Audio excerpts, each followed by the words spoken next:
Mm-hmm. Yo.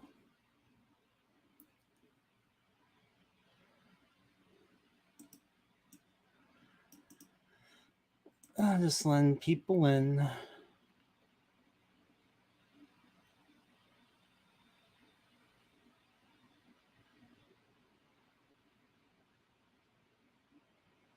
Okay. Content.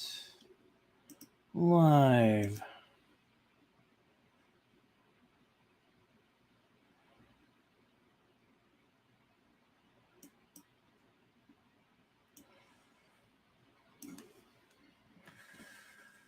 All right. Live. Come on by.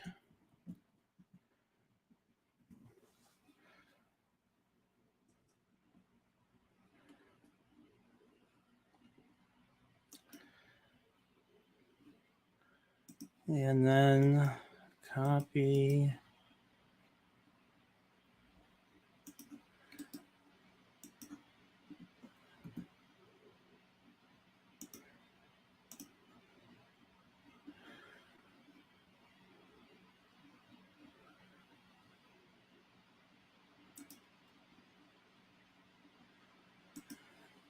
And it's just me for a while. Yeah, I'm the only one watching myself too.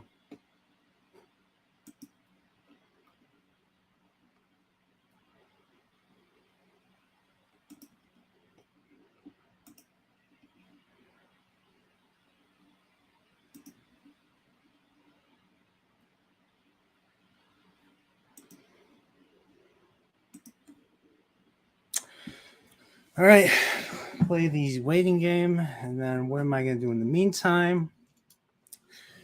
Continue my work, doing some editing.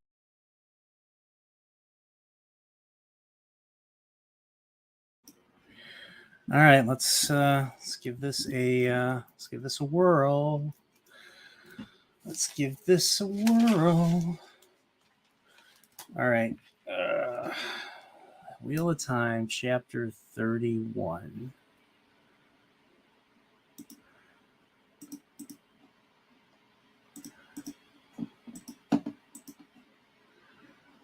And Eye of the World chapters.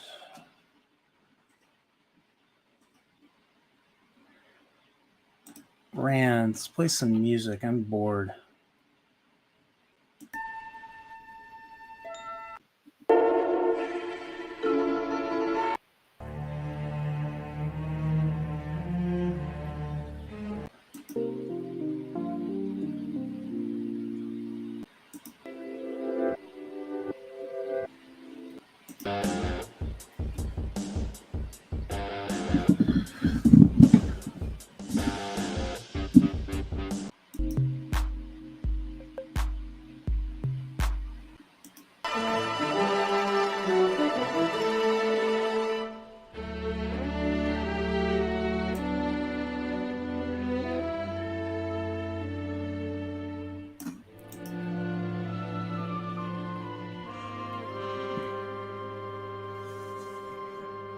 All right.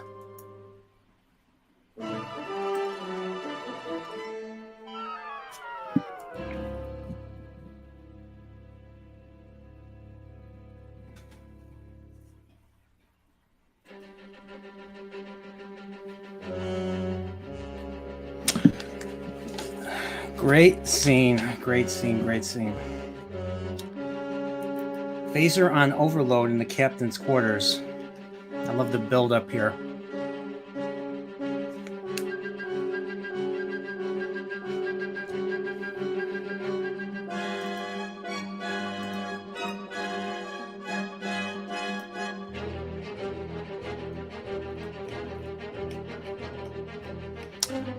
So link is on the thing if you want to come in. If anybody wants to come in.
What's up?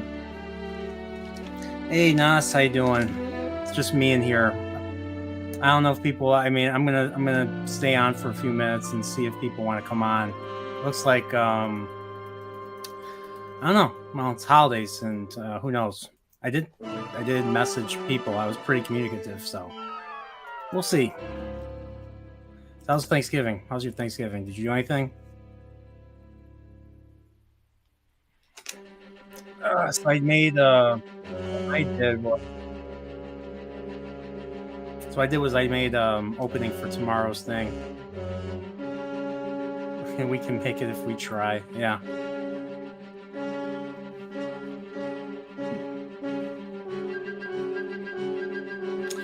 No, this is the theme from the Star Trek episode, "The Conscience of the King." This is the one where someone is murdering a bunch of people, and they find Spock hears a hum, and it's the phaser. The phaser's on overload, and they're scrambling around the quarters trying to find the phaser. So it was a great moment. It was a great moment. So yeah, but this has been a very unhealthy fat weekend for me. So getting rid of the getting rid of the stuffing and everything. So lounging around watching football. Yeah, I haven't watched a whole lot, to be honest. I've been either going for walks or been trying to work on my Better Call Saul video, which I've been really slow on. I'm only probably about a quarter of the way through. So, and of course, I'm trying to prep for tomorrow's Wheel of Time stream. This is gonna be part 3 of 4. So I already made a funny opening, or somewhat of a funny opening. I found something that was funny. I don't know if the others will find it funny, but hey, but I just showed highlights of. I'm gonna get rid of this tune. You guys are gonna get annoyed. What's up, Godzillionaire? I'd say you guys are more than welcome to come on if you want to. I know you guys are pretty not the most you guys don't really care for coming on, but yeah, the links in the thing. So the links pinned to the top if you want to come on. So, but that's fine too. I can do all the talking right here. So, I thought this was a Nerdporeal collective. No, it's not a Nerdporeal. So the Continuum, Nerdporeal Continuum. I'm the keeper. So at least that's what I'm thinking right now. So, but yeah, yeah, I did message Steve.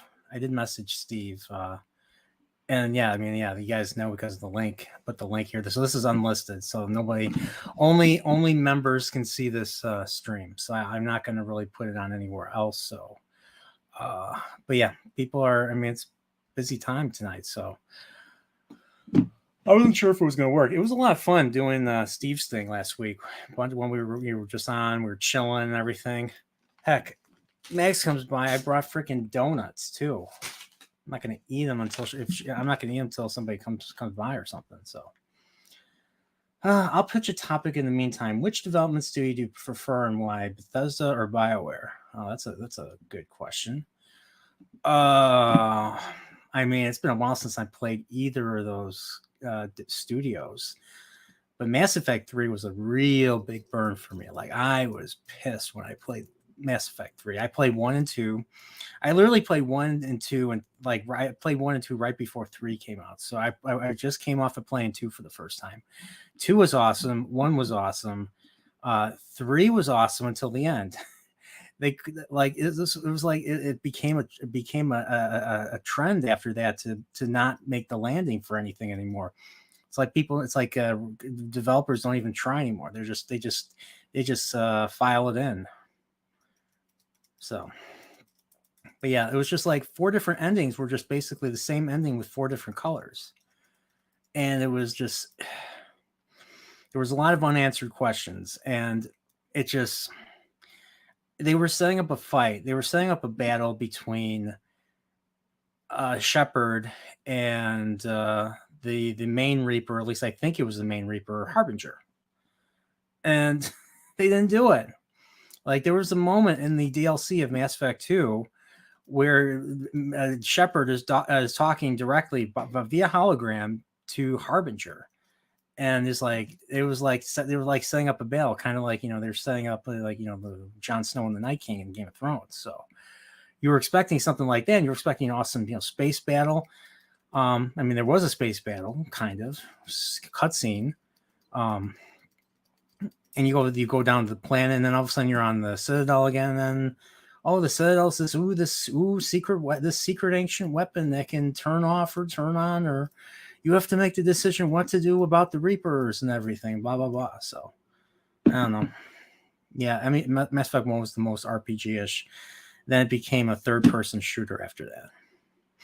I did like the Cerberus stuff, though. But the problem with 3 was I felt it focused more on the Cerberus stuff, the Cerberus part of the story, than the actual Reaper, the main part of the story, the Reaper part of the story. So, yeah. So we had that, and then of course Bethesda.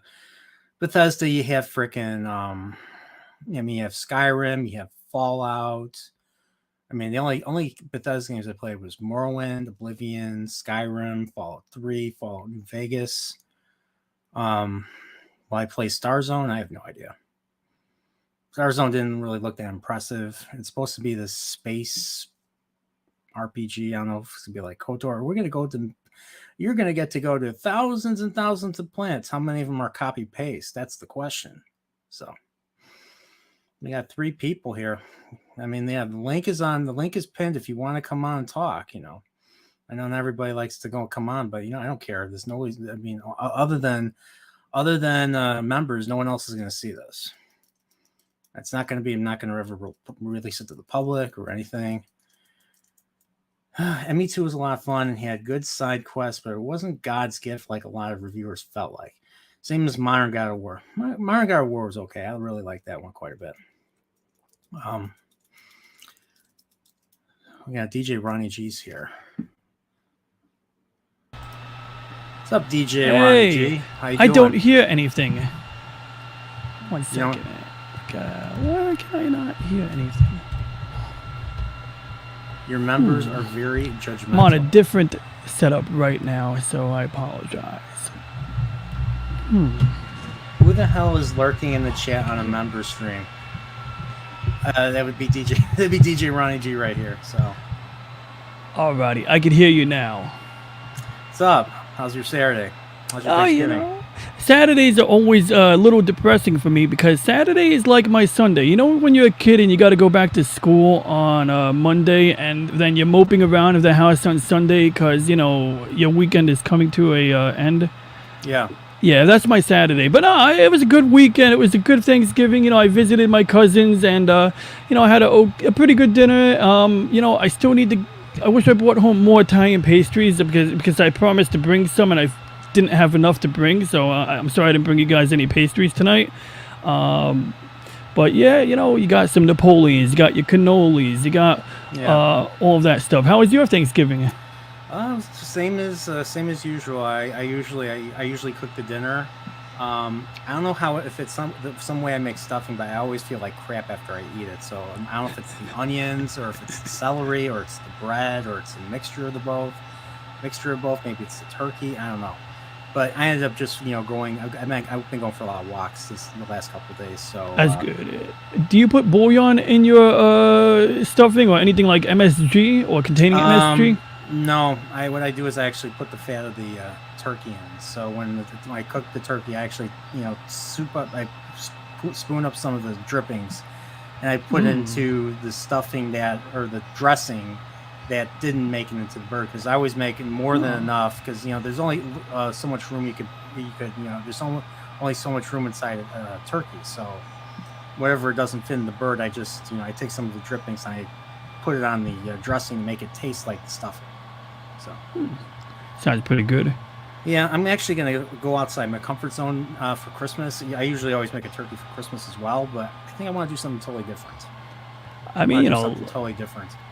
Some people do ham, and that's a popular move. My family, my mom used to always do something like, baked. She did ham a few years. We usually did baked ziti or lasagna.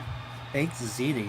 That's something I would only hear on something like The Sopranos, Oh, yeah, we're like that. Minus the mob stuff, that's, what we were, that's our heritage and whatnot, we're Italians. Yeah, so I have to ask you, Nas says, Ronnie is my old friend from South Boston. We used to rob people's car radios in the winter of 88 to 96. Well, I mean, if I was a teenager, this might be activity that Nosferatu would have roped me into. If I was hanging out, I might have hung out with the wrong crowd, during my high school years for part of that time, Yeah. And you do some stupid antics. You watch an episode of Johnny Knoxville, Jackass, and you say, hey, we got a camcorder. Let's do our own Jackass. And you get a lot of stuff that I probably shouldn't be sharing, but I'm actually thinking about doing a video about my old Angel Fire website. So yeah, now I wasn't involved in stealing car stereos in Boston, but I wouldn't put it past, well, I shouldn't, I don't know, I'm not at liberty to say. Okay. Christmas spaghetti. Yeah, I never had Italian for Christmas. That's a very interesting thing. Are I the gabagool? I don't know what that means. Hey, yo. There's like, especially Italians, they're going to do like, they're going to start off before dinner with the antipasto, and it almost sounds like anti-pasta, like against pasta, but whatever the word means, I just know you get like, you get some smoked mozzarella.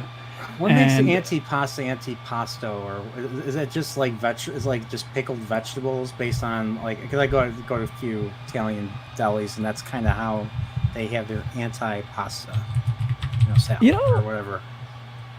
I bet you that's probably pickled vegetables. I honestly don't know, but I mean, you got olives and you got that red pepper, with the vinegar dressing on it. So probably, and there's apparently like 3 different things.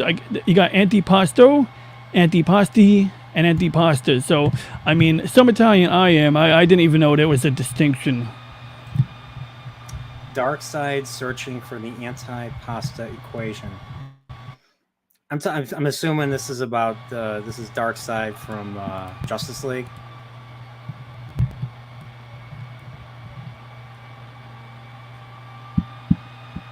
Can you guys hear me? Okay. I'm part. Okay.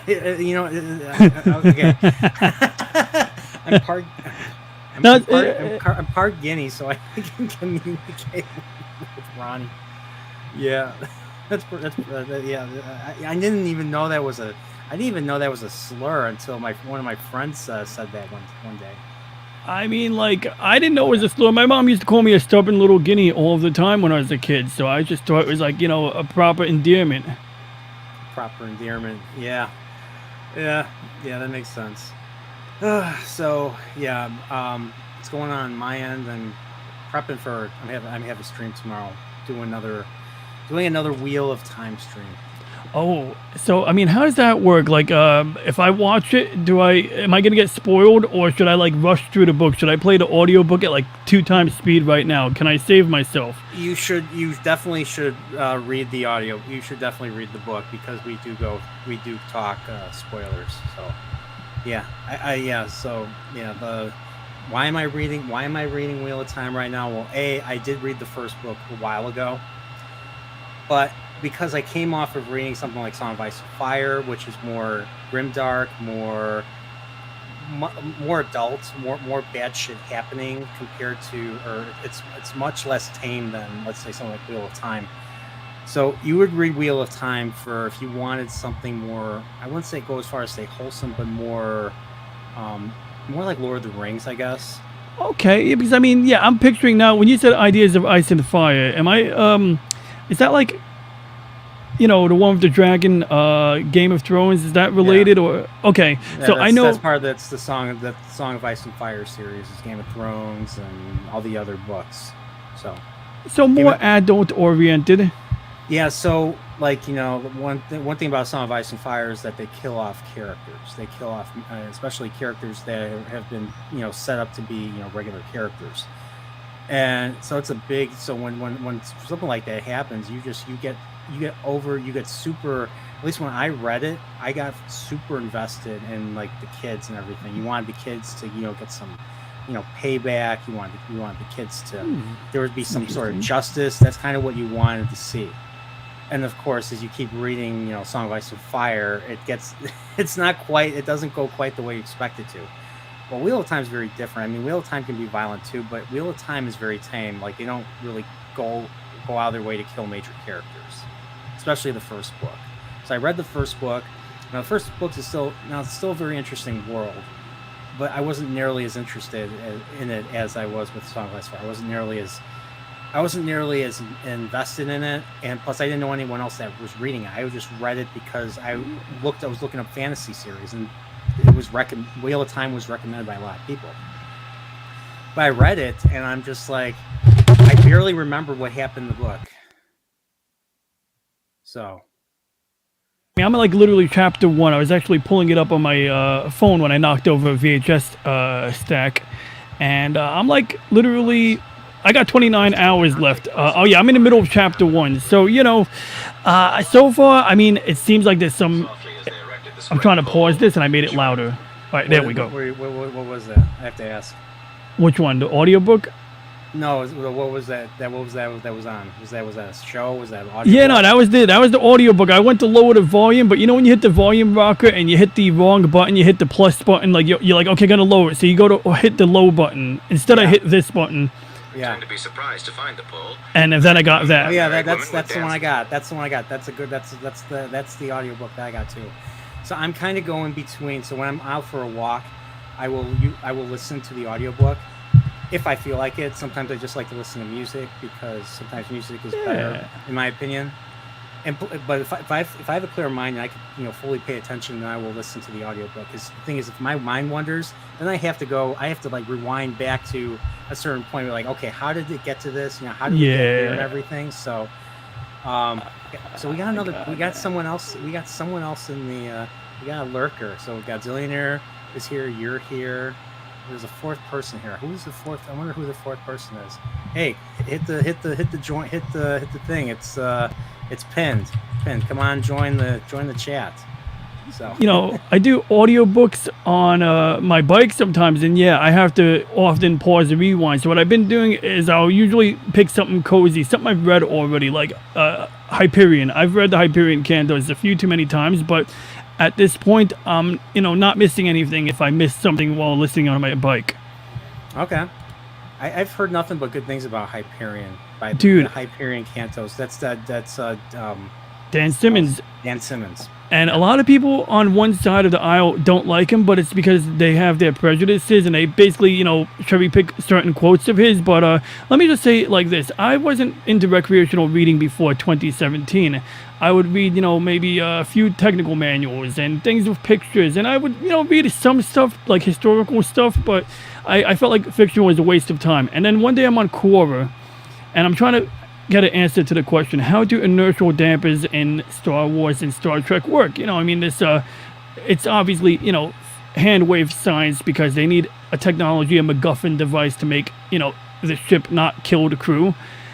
But but like someone's answer had a mention to the Hyperion Cantos, and they actually gave a spoiler to one of the later books in the series. But it's at a point when the church gets hegemony, not hegemony, but the church gets control over a large portion of space, and the fleet of ships they use go faster than light, but they kill the passengers in the act, and they need to use some kind of alien tech, biotech, nanotech, parasite, whatever it is, in order to resurrect the crew. So the idea is your ship goes faster than light, it kills the inhabitants, the occupants, and then it resurrects them. And so I'm going into this book expecting from like book 1 to have this happen. Instead, I get a prologue where a guy's on a ship, just finished dinosaur hunting, and then he gets picked up by a tree ship Yggdrasil, and it's basically like literally a live tree ship, but they're using containment fields and force fields to keep the air in, because the people who run this ship are like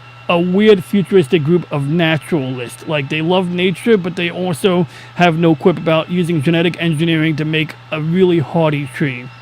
So that doesn't actually ruin anything, and I don't know, it's just the way the writer drops you into the universe, doesn't give you any explanation, does a shit ton of world building, but they will just start mentioning things without describing them, and sometimes you won't fully comprehend it until like the middle of the book. But I can't say enough good things, and it is because of Hyperion that I've been reading one sci-fi book after another for like since 2017, and now I even read other stuff. I mean, delving into fantasy and Mr. of the Dragon. How you doing?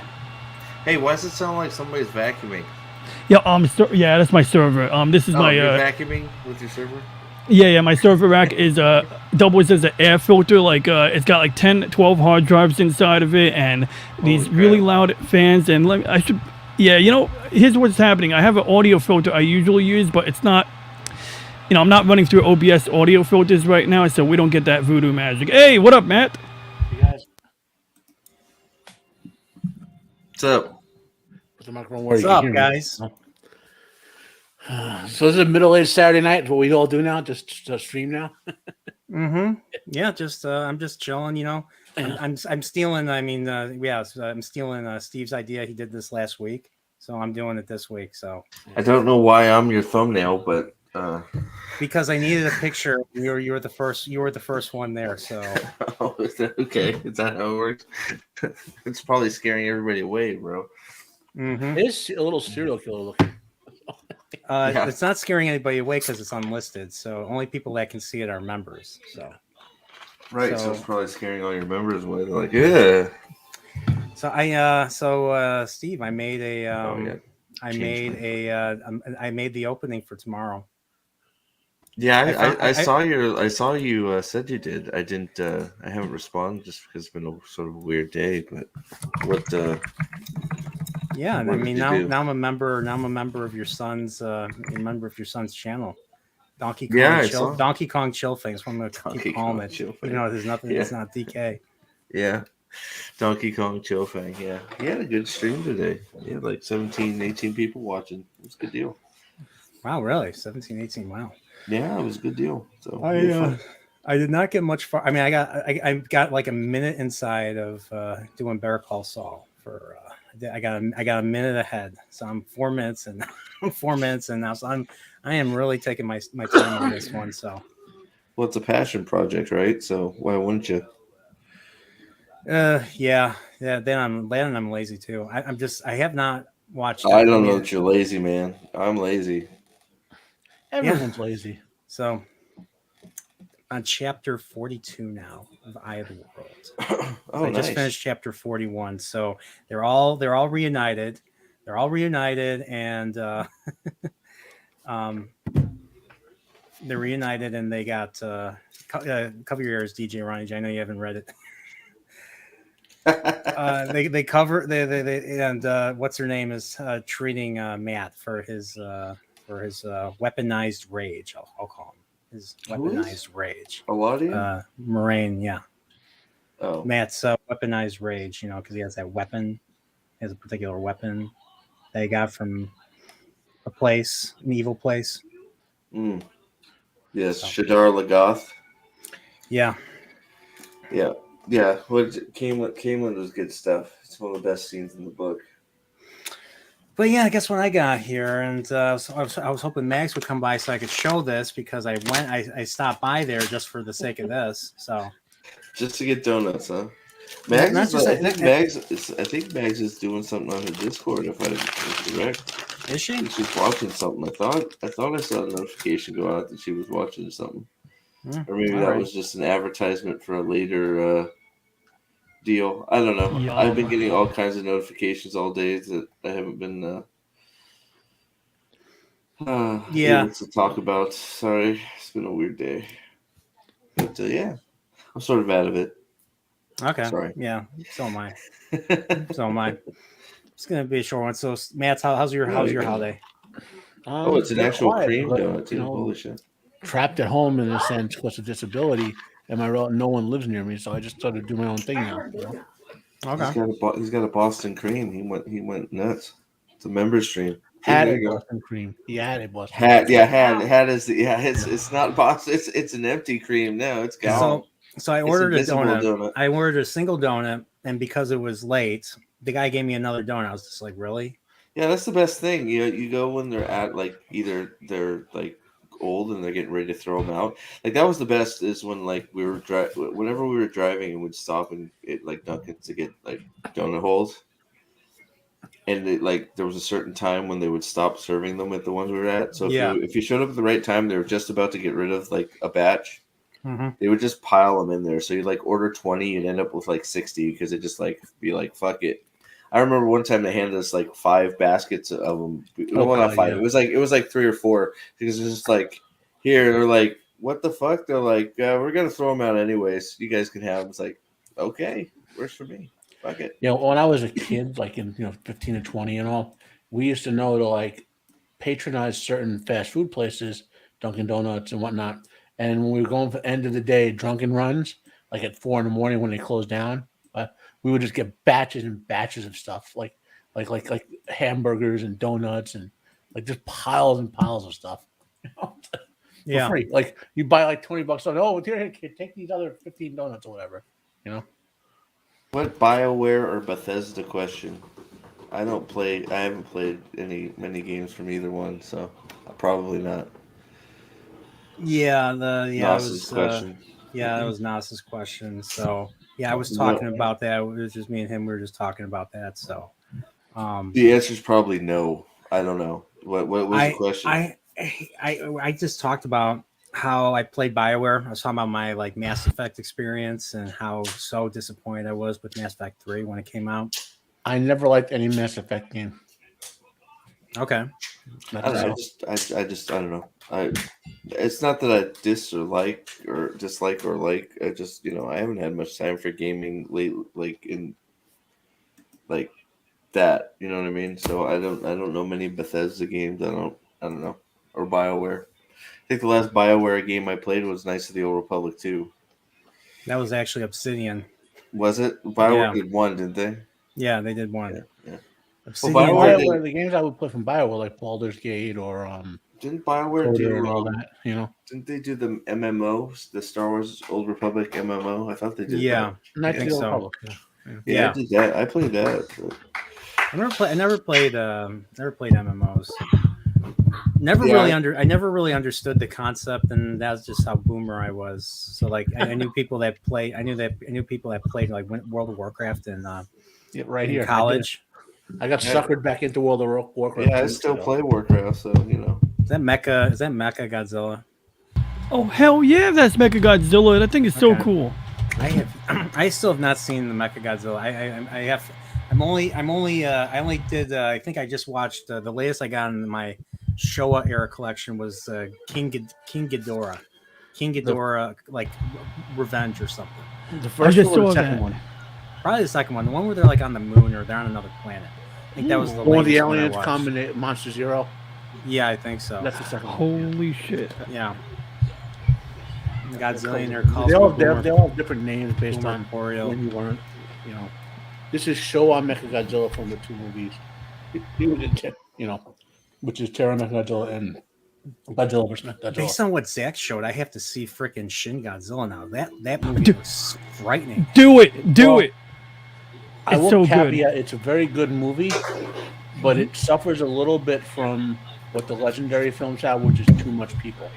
Too many people? Yeah, like Okay. like the parts of the people stories where it's about Godzilla, fine.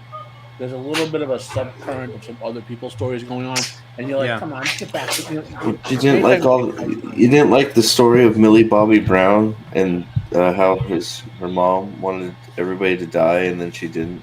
Yeah, her mom was a psychopathic mass murderer, right? Yeah. And we're Yeah. supposed Oh to yeah. feel sympathy at the 100%. end. I don't Wasn't she even the know. key Sorry. to, wasn't she I- the key to everything? I don't know if that's what we were talking about, but yeah, absolutely. She in that movie, 100% psychopath, mass murdering bitch who's like, the earth has to heal, so I'm gonna kill everything. It's like, excuse me. She But- probably killed 500 million people. Oh, more than that. She killed, Yeah. the fucking earth is dead. Are you kidding? She killed everybody. Yeah. Fuck Well, that I mean, bitch. now the kaiju heal the earth afterwards, but just King Ghidorah being released and flying killed everyone flying Dude, under him. all those fucking like eruptions all over the place. Yeah. That's all gonna have. Dude, they're all fuck. I don't fuck that. All that. Ooh, plants started growing and bullshit. They're all dead. They're all gone. Anybody not in a monarch bunker, they're all fucked. That's a lot of acid rain, right? A lot of volcanic eruptions might give you a lot of carbon for the plants, but the acid rain don't do much good after a certain point. That bitch was crazy. Acid rain, Yeah. thermal, Hey, dude. pyroclastic waves. What up, Hey, How's it going, guys? Good. Pipperino? How's your Saturday? Pretty good. I just drove back from visiting family, Okay. and how's that in smoked honor turkey of that you showed? the Continuum keeper, going to finish off a bottle here. What do you got? You might So- have it too. Just, You don't need an excuse. You're gonna drink that anyways. just, What is I'll that? have what he's having. just that. That seems He's gonna sleep good tonight. seems like a good pour, right? What brand was that you poured? That's Macallan. I got Macallan. Hey, I got Macallan too. I don't know if this is the right one. Probably That not. actually is that the gold double cask. Well, I got some ice, and yeah, if you were gonna come on, I was gonna drink too. And Because my ice already melted. if that's the 12 gold, then yeah, that is the same that I'm drinking. Yep. There you go. Hey, it's And a I gotta open this. it's a prelude to our whiskey stream that we're gonna do later. We'll be sampling a flight of Pip's curated whiskeys. Yeah, and I gave you. You know my last name now. Oh man, I'm gonna steal the shit out of your identity. You're gonna get so many magazine subscriptions, it's gonna be crazy. Mhm. Yep. All the Girl Scout cookies are coming to my house though. Sorry. I gave Salty I gave Salty my last name too. He's like, dude, we could be related. I was like, no fucking way, no fucking way. So, All you Polacks are related. sure. Yeah, and we all hate each other too. That's the beauty of it. So we never see each other. Yep. All right, so How's everybody else doing? Matt, been a while. How's it going? it's going. That's the best way to put it. You know? Well, hey. Yeah. Slide Right. it off. Another year bites the dust. That's the way we gotta do it. Not yet. You're a month ahead of time, brother. I hear you, Prophet, though. What's up, bro? I am happy to see you. How are you doing? You survived Thanksgiving with your tribe. I did, yeah. I don't. I've had a little bit of a weird day, but I'm doing all right. You know, one of those things. Just feel a little. I probably still holiday wear and tear, but Yeah, I don't know about everybody else. I mean, I seem very bubbly and outgoing, but I hit my cap, and we had 18 people for Thanksgiving, and so like several days of hanging out with that many people, you know, you spend a Yeah. couple hours, and then I'm like, I'm gonna go in the other room and just like oh yeah, Well, Just yeah, decompress. my company Yeah. just that feeling. left, so we had a big day yesterday, so they just left this morning, so it was just like as soon as they left, it was just like, okay, good, now I can just That's how it fucking was when I was a kid. You have decompress. these giant Italian holiday things where everyone had 35 people over. And you had to go to everyone's house and eat. Everyone's house. There's no choice. It's like if you go into Aunt Lita's house at 2:00, then you go into Aunt Lucy's house at 4:00. And there's no. 35 sounds like something I would just nope the fuck out of, to be honest. What the fuck? Well, it's a cultural thing, you know. What the fuck is this? My mother grew up in Rome, Bathroom so Yeah. I mean, So I when I have, had my Are you eighth trying grade to- graduation party, there were over 200 people at the barbecue in my yard. Trying to give me epilepsy? What are you I didn't doing? even know who half of them were. we do an annual pig roast, and there's typically about 150 people. Oh wow. Yeah. So you guys want to see tomorrow's opening? Oh, is that what this If is? you- I mean, Sure. tease us with it. Say hold it back, More though. of Steve. Leave a little to the imagination. Yeah, is Tom it and more stupid thumbnails of me? No, Sorry. the thumbnail's fine. Might No, be. just I don't know. It's similar to last Right week. now, it It's looks similar to like last time. fucking epileptic seizure man right now. Was my video stream still about like 7p on the recording of it, or Yeah, could you not No, see you Pips? no, Yeah. you well. If there's a quality issue, it's because I downloaded it to 720 and I might have stretched the frame. But no, you don't have none of that issue. nice? No, Pips, your ass is That's- not that big. Your that's ass so is not gay. that big Okay, this time. good. We want. Because I mean, want- this let's be honest. This is the moneymaker. That's we what want, the people we come want, for. What are you talking? Yeah. We want 120p Pips, man. Come on. Shit. So I came across Literally something would be that a was Pip. I came Only across something that really amused me. I don't know if you guys came across this, because I was looking up Robert Jordan like interviews and everything. It's just I Yeah. wanted to, I've listened to a lot of Martin's interviews. I've been listening to more Robert Jordan stuff lately, so I wanted to get to know him better and get to He's a thing. freaking badass. Is that what you've learned? Yeah, and well, let's just say I found one Robert Jordan video and it didn't quite go the way I expected. So I kind he of came up punch with this little somebody? beginning.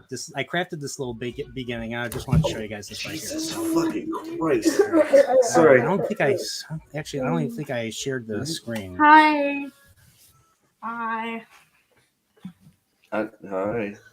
I would join, but I'm not a member. Oh, well, you got to work on that. You don't got no money. You have to spend my money. That ain't happening. Yeah, you would have to be. Even though Nerdporeal like drops into Ryan's stream, it's just like dropping money everywhere. It's like, dude, what the hell are you doing, bro? It was very nice. He was very made him happy. So that was nice of you, dude. I think we lost Brian though. Either that or he's really good in that freeze face. Are we playing freeze face here? Like I think we totally lost him, didn't we? I think we might have. Well, hey, while he's gone, DJ Ronnie, I think the only person I haven't said hello to yet. I don't think we've met before, so Nah, cheers. How are you? I have friend? not, but I believe you have a really kicking channel that was highly censored at one point in time. That is correct. Still censored. It's still there. Yeah, Just I mean, can't post anything on it or. see, I knew I heard of you. I remember it was either here or somewhere else, but it was a very riveting tale, and I hope you do another channel or something. Well, it's still there. we're doing the YouTube's channel, but the original one was on Reddit, and you probably heard about that Yes. honestly on either Prophet's channel or Zax's channel. Zax's, yep. I think both of them had covered what Thanks, what Ronnie. happened Appreciate to you. the old I mean, it might have been yours. No, I'm kidding. I'm just kidding. I I'm was just kidding. I I'm was just gonna fucking walk kidding. right past I am that. just I was kidding. just gonna I am just like, and I we're am walking. totally just giving you shit, man. I mean, I'm just I kidding. think I subbed to you like 2 weeks ago. I Not hope like- it was longer, but yeah. Nice. It's all good. No. Hey, that happens all the time. It's like you think you're sub to somebody, then you double check. You're like, oh shit, I either messed that up somehow, or I never Dude, did, or I'm they took it convinced- away. It's like yeah, I don't know. I'm convinced that YouTube goes through and will like if you haven't unsubscribe watched you one of if their you don't videos, they just Like if you sub someone and never like a video or watch a video while they're logged in, they'll just unsub you because they have a billion notifications they have to send out the stuff.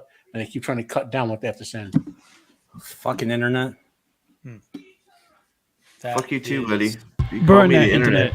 That is a good Huh? reminder for me to go over Why'd you call me the internet, man? and I just gotta look right now. I gotta pump my watch a ego a video little on a bit. new sub. Can we list all? Let's list all the rewatches here. If mine's not the highest, then YouTube. Hey, but YouTube has to get its crap in order because Elon's Elon's doing the Goldberg. It's like you're next to YouTube. Ooh, I wish Twitter combined or did something like with video streaming, because I mean, it's very hard to start a video streaming site, and be profitable. But Elon might be able to pull it off. People misconstrue why he really wants Twitter. He is not. Yeah, all the stuff with the free speech is good and all, but Twitter is the ideal way to communicate in an interplanetary fashion. Small bursts of text, right? And he wants I that agree. technology for SpaceX for like twitting to Mars and all that. And if he could tack video on top of that, he's got the application that's going to spread throughout the freaking solar system. You know. So what did I miss? What's going on? We're talking about how homophobic you are, and that's why we like you. Oh, well, you guys are all toxic anyways. So Yeah. all right, that's true. so you guys want to see it? Masculine toxicity. Oh, hold on. I was trying to see if my rewatches are the highest on their channel. Sorry, I was trying. Which to rewatches? The ones with me, of course. Like, were there any others? I mean, which I'm show? just kidding. I know. What do you mean? The freaking Hey, Mags. which show? There's only one fucking show, bro, that you rewatched. Dude, I thought maybe you were just going back to Wheel of Time. I don't know. I mean, That's what I'm trying to. I'm on your you- channel, you which got I'm all sorry. sorts of Like, stuff. I see why you're saying you're being blacklisted. Like, I keep checking, and you don't. I don't understand how you guys post so much, and they. By the don't way, guess what fucking I got, move. Mags? Guess what I got? Pissing me off. Cream donut. Oh yes. Yeah, we you need to have full gotten. screen yourself. That's what you need to do. We went from getting like about like definitely double digits of subs a month to we only got 10 subs the last month. We went from 400 to 410. Yeah, I So- know. I saw that. I was just like, "What the fuck is that shit?" Yeah, that Yeah. happened. That happened to me too. So the Sure it did. The Forbidden Planet. dude. Yeah. Steve, you're going crazy. Like you're already. I think Yeah, I almost know. at 1,500 now. What's going on? Is it the shorts? I'm It's I that wanna know one. your It's secret. one fucking short. That's it. Which one? The Is it the glass? the I wish the glass one actually Shoot the did pretty. glass. The Shoot glass the one actually glass. did pretty good. I need to do another peripheral fucking glass one because they fucking can't stop breaking glass on that damn show. Every fucking episode, like 8 million pounds of glass breaks. It's ridiculous. I hope the season ends with no glass is hurt during the production of the Just series. all the just every glass building shatters. It's just like, well, there it is. Hey Mags, how are you? The Continuum keeper and I are both drinking some Macallan 12 in case you have any and want to join us. Oh, I've been drinking. I know I've been drinking Black Barrel Jameson. So I know you're an Irish whiskey fan, so Yep. you know. Unfortunate. We'll get you there. We'll get you there. yes. All right. You got my DM right on my. I mean, I may not have seen it yet, but I'm assuming if you sent it, I got it. So. Okay. Yeah, it's on Twitter DM. So. Oh man, Mag sliding into my DMs. Oh boy. Tight. Tight. I wish I could slide into somebody's DMs, but not no. Whoa. Hey, I'm a married man, Mags. Come on now. No, not you. Ouch. Do you guys see that just savagery that she That just was- laid on that was me? a classic Holy moment. That was whoa. Hey, look, married guys are off limits. She was just so quick and ruthless with that. Like just no feeling at all. Fucking Just brutal. Oh my gosh. black eyes, doll's eyes. The devil's Thank- eyes. Oh gosh, no, that's not what I meant, Pips. Mags, you are prepared. You have to prepare yourself for Nerdporeal and I on our stream. It's gonna be a lot of this. It's gonna be a lot of. I'm gonna Oh, try. God. I'm gonna try restream. I'm gonna try restream for that particular one. So Okay. yeah. I'm So- actually deciding which streaming service to go to. I made a decision that I might have to actually pay for one, and I use the Melon app streaming service. We're witnessing It's domestic violence. in real it's time. pretty good, but I don't know about the other stuff. So it's interesting you say that. I was looking at Melon's pricing. They seem like they're definitely the least expensive of the services. let me see How do you if spell I melon? Is it MELON? Yeah, like Roger Melon. From, or melons. Roger Whoa, Melon. Who's whoa, Roger Matt. Melon? Didn't we just talk about this? Yeah, we did. Heard of Andrew Mellon. I never heard of Roger Mellon. Isn't that the name? I might actually have a deal. So if That's a I good give you a price. code or something, I might give you guys a code Nice, in case yeah. you want to look into it. Isn't Yo. what was that movie with Rodney Dangerfield? Wasn't that Mellon was his last name in the movie? Back And to I school. Thought, Back to yeah, school. thought Yeah, his name Back was to School. Roger. Maybe that's Thornton. out. His name is Thornton. Thornton Okay. Mellon. I don't know where I got Roger. And you know who from else then. is in that movie? Johnny Lawrence is in that movie. William Zabka. That is true. Great movie, by the way. Oh yeah. Yeah. Hey, by the way, I thought of another Thanksgiving movie, and all of us are idiots for not having thought of this. What? Pocahontas, Thanksgiving movie. Oh my It's gosh, true. Pips. Pocahontas. No, it Yep. wasn't. Yeah, it was. Has anyone seen the greatest Thanksgiving film of all time? Thanksgiving. No, never heard of it. There's actually there's a few sort of legitimate Thanksgiving movies, and then there's Pocahontas, which was just Wasn't Pocahontas about Jamestown though? Yeah, Wasn't let's about- let's wasn't just tell about, let's just Plymouth. tell the Pilgrim story, but instead of it being about the Mayflower and the Pilgrims and Squanto and stuff like that, we'll just port all of the like Native Americans helping out, making friends after initial bad stuff. We'll just port all that down to Jamestown, which has never happened historically. Oh, yeah. Wow. Yeah, Jamestown never had the touchy-feely moment of the becoming friends with the natives. Yeah, it was. Everything I learned about Jamestown was rough, and it was John. Yes. It was John Smith was the one that kind of whipped them in the gear, get them to work to survive and everything. I do think actually John Smith did actually marry a native woman. I think that part is true, but I don't think it had a good ending. I don't think it had a very good ending. I learned the real Pocahontas was like 11 or 12. That sounds right. Yeah, so it's I'm just saying. Try thought you were learning gonna- about the lost colony in North Carolina. Oh, the old Roanoke. Well, you can't Roanoke. learn much. Nothing like what is there to learn? They're all lost. Yeah. That's actually just up the road from where I am. Actually, Really? Okay, cool. yeah. I think I've told you this. I live in Wilmington. Oh yes, I remember you said that. Yes, Wilmington. I love. Hey, look, Wilmington's a great place, great town. Is that like a big city? No, it's not. It's Wilmington, Delaware is, but North Carolina's it's a What's the largest city in North Carolina? Raleigh? Charlotte. Charlotte Oh, or Charlotte. Raleigh. Yeah. Yeah, I think the Triangle might have Charlotte beat. It's growing so fast, especially. And But so it's Raleigh, Charlotte Durham. is- That's Raleigh, Durham, and Winston Salem. Is that correct or? No, it's Chapel Hill. Chapel Hill, Durham, that's and right. Raleigh is the triangle. Yeah. And that's it's all like in Wake County. And so Wake County, I think, has about the same population as Charlotte. But Charlotte, it's a little more compact, I think. So I think as a single town, I think Charlotte's still the edge. I lived in Charlotte from 93 to 97, and it's amazing visiting back there and how much it has grown, because we used to live in a neighborhood that literally was like 5 or 10 minutes away from the city. Like it wasn't even that far from uptown. They call it uptown, not downtown. So it's amazing how much all of that area, especially suburbia, has really grown. It's like, whoa, this is like a whole new world. You know, it's It didn't funny. used to look like that. You know, what's funny is the only reason why I know that Charlotte existed, especially when I was a kid, is because the basketball team, the Hornets.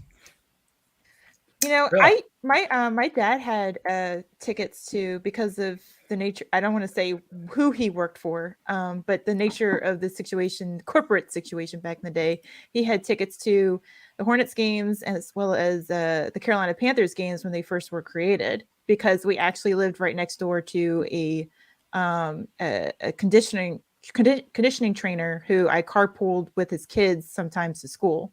So that was a long time ago. But I mean, of course, nobody. They're probably not there anymore as part of the team, but that was the way it was back in the day, because it was such a smaller city and everybody kind of knew each other, and it was really, really cool. And I kind of miss that. Hey, So, so Max, how was your Thanksgiving? You went to New Orleans? No, Or I didn't say I went to New Orleans. I said my aunt, who's from New Orleans, was cooking for my dinner. Okay. I thought I was under the impression you went to New Orleans and you were Oh, with family there. Oh hell no, I can't travel that far, not for this. No, I visited my grandmother in the Tidewater area. If anybody understands what Tidewater means, in Virginia, that's usually the eastern part of Virginia. And I'm not going to say specifically, so that's why I kind of keep it regionally. But visited there, and my aunt from Central Virginia area, who is actually from New Orleans, she actually was born and raised in New Orleans, decided to do Thanksgiving dinner this year. I only brought the apple pie, so I only baked that from scratch. I did not bake the crust part, but I did accomplish something where, because I don't like too much crust on my pies, because I think sometimes it's just too much.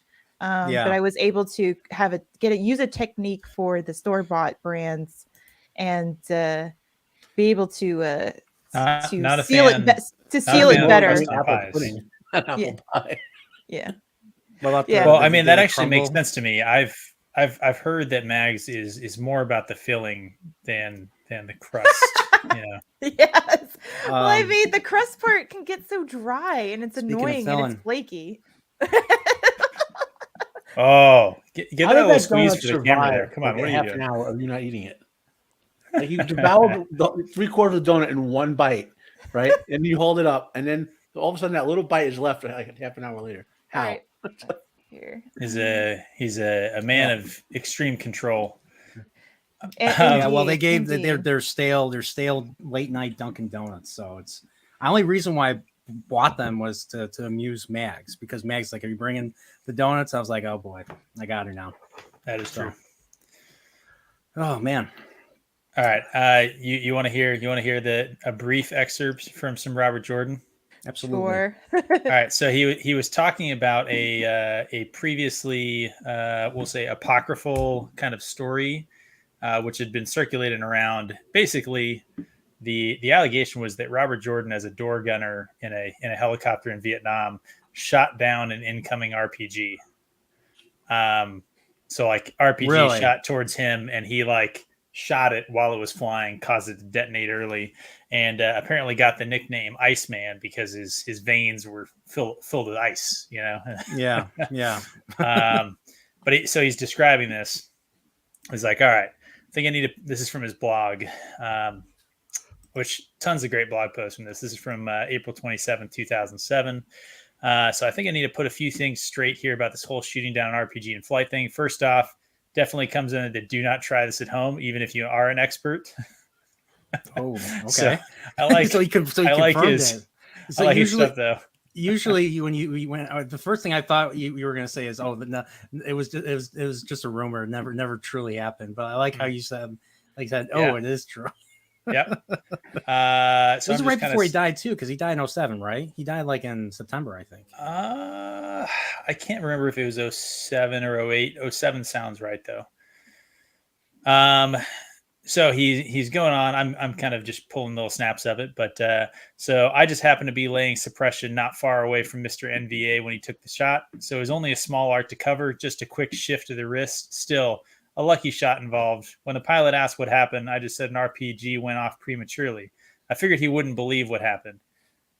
Even some guy who saw it all from the other choppers didn't believe. I heard a lot of, it almost looked like you shot that thing out of the air, and you were really lucky that thing went off prematurely. I never heard of that happening before. So he's basically just saying like, yeah, it happened. Nobody freaking believed me. And then Yeah, but I was in the zone. I was playing my A game. He Yeah. just goes on about like the technical aspects of what kind of gun he was manning and stuff. Just this dude has great freaking stories. But let me see if I can find the one clip here. All right, here we go. All right. So this is the clip this is the section that's going to be in the short that I'm planning on putting out. So he talks about coming home from Vietnam after the stuff that he did. All right, here we go. Tell you the truth, by the time May It Fit, I have, or I used to have, a photo of a young man sitting on a log eating sea rations with a pair of chopsticks. There are 3 dead NVA laid out in a line just beside him. He didn't kill them. He didn't choose to he didn't kill them. He didn't choose to sit there because of the bodies. It was just the most convenient place to sit. The bodies didn't bother him. He doesn't care. They're just part of the landscape. The young man is glancing at the camera, and you know in one look that you aren't going to take this guy home to meet your parents. Back in the world, you wouldn't want him in your neighborhood because he is cold, cold, cold. I strangled that son of a bitch, drove a stake through his heart, and I buried him face down under a crossroad outside Saigon before coming home. Because I knew that guy wasn't made to survive in a civilian environment. I think he's gone. All of him. I hope so. I much prefer being remembered as Ganesha, the remover of obstacles. That was Robert Jordan. Yes. Holy shit. Holy shit. Holy shit. Robert Jordan. Wow. Like people talk, Robert Jordan killed a lot of people. Like the context that not many people know about him. The difference between him, like when he writes about battles and war, and you'll see this as you go through the series. I've always really respected the way that he wrote battles and like combat generally. He had seen some stuff, so okay. Look forward to your reading. I'll keep that in mind. So yeah, I don't think there's any battles. I don't think there's any remaining battles in this book. I'm getting so I'm trying to get myself familiarized with all of this because this is all brand new to me. Robert Jordan wrote Wheel of Time. Is this correct? Yes. Yeah. CC. So I'm getting Lady Balefire was very kind to me and sent me the books basically. So I am going to be reading Wheel of Time. Oh man. All right, Mags, I'm calling dibs.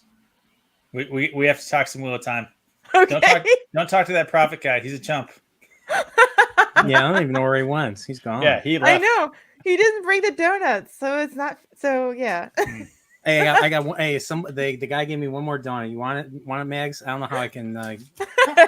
Smush it on the camera. Just kind of. I could probably use some. Just donuts. smash it into your fax machine with just smash it into the here. Here you go. Oh, wait. Honestly, if he had a fax machine, that would be the most impressive part. Oh no, he could scan it to me, so it could be on his back. There are these holes on your computer called USB ports. You can stuff donuts in there. Stuff a donut in the USB port, sure. Yeah. Oh, wait, I still have this. And yet, working in IT, I have found food inside people's computers. No shit. Oh my god! Do you have one of those old VCR players? That's the donut drive right there. Yes. No, you need to have the you also need to have the separate rewinder machine so you can properly rewind the VHS tape so it doesn't get stuck in the actual VHS. The VCR. I had one of those. My grandmother had one of those. They always, the rewinders always screwed up my tapes. You use them a bunch of times, and then one day you put a tape in the VCR after putting it in the rewinder, and it would like get jumbled up and shit. But I mean, they use them at the video store. Maybe if they bought better quality units, I don't know. The rewinders always broke. For us. So we ended up buying like a separate device to rewind the tapes. That's how bad they were. For you guys. In consumer grade VCRs, the goal was as cheap as possible so that they could outspread Betamax before Betamax took over. So they said as long as it played, just make the rewind functional. And they put the spindle and the gear on the reverse section of it were like Mhm. like half the quality of the play part of it. We used to replace like, and Interesting. I was 10. I knew how to fix VCRs. All my relatives had them, and they're like, Matt, fix the damn VCR. I want to watch my tape. And I'd even have to open it up, have them go buy a spindle, and then pop a new one in there. You know, but it was always the same stupid 5 parts. I see Nosferatu in the chat saying he disavows stakes being used in warfare. I think that was figurative. I'm pretty sure that story about putting a He's stake in his messing. chest. He's messing with you, Pips. He's Figurative. messing with you. Don't Oh, listen to I him. know. I'm just saying I can understand that stakes can be very triggering to Nosferatu, and I want imaginary stakes. They were hypothetical stakes. Do you have to attach garlic to them because of him being a vampire, or is it the silver part, or that applies to werewolves? Silver applies to werewolves. Yeah, I think that's just what I a figured. wooden stake. I think just a wooden stake is all you need. I think the Gotcha. garlic is separate. That or the lights. You know, We have a Garlic going adds on a little extra huge out value there. to the effectiveness. So it's kind of like super effective in Pokemon. Yeah, garlic doesn't work on John Carpenter's vampires. I know that for sure. Light seems to be the only thing that universally works against vampires, from what I know.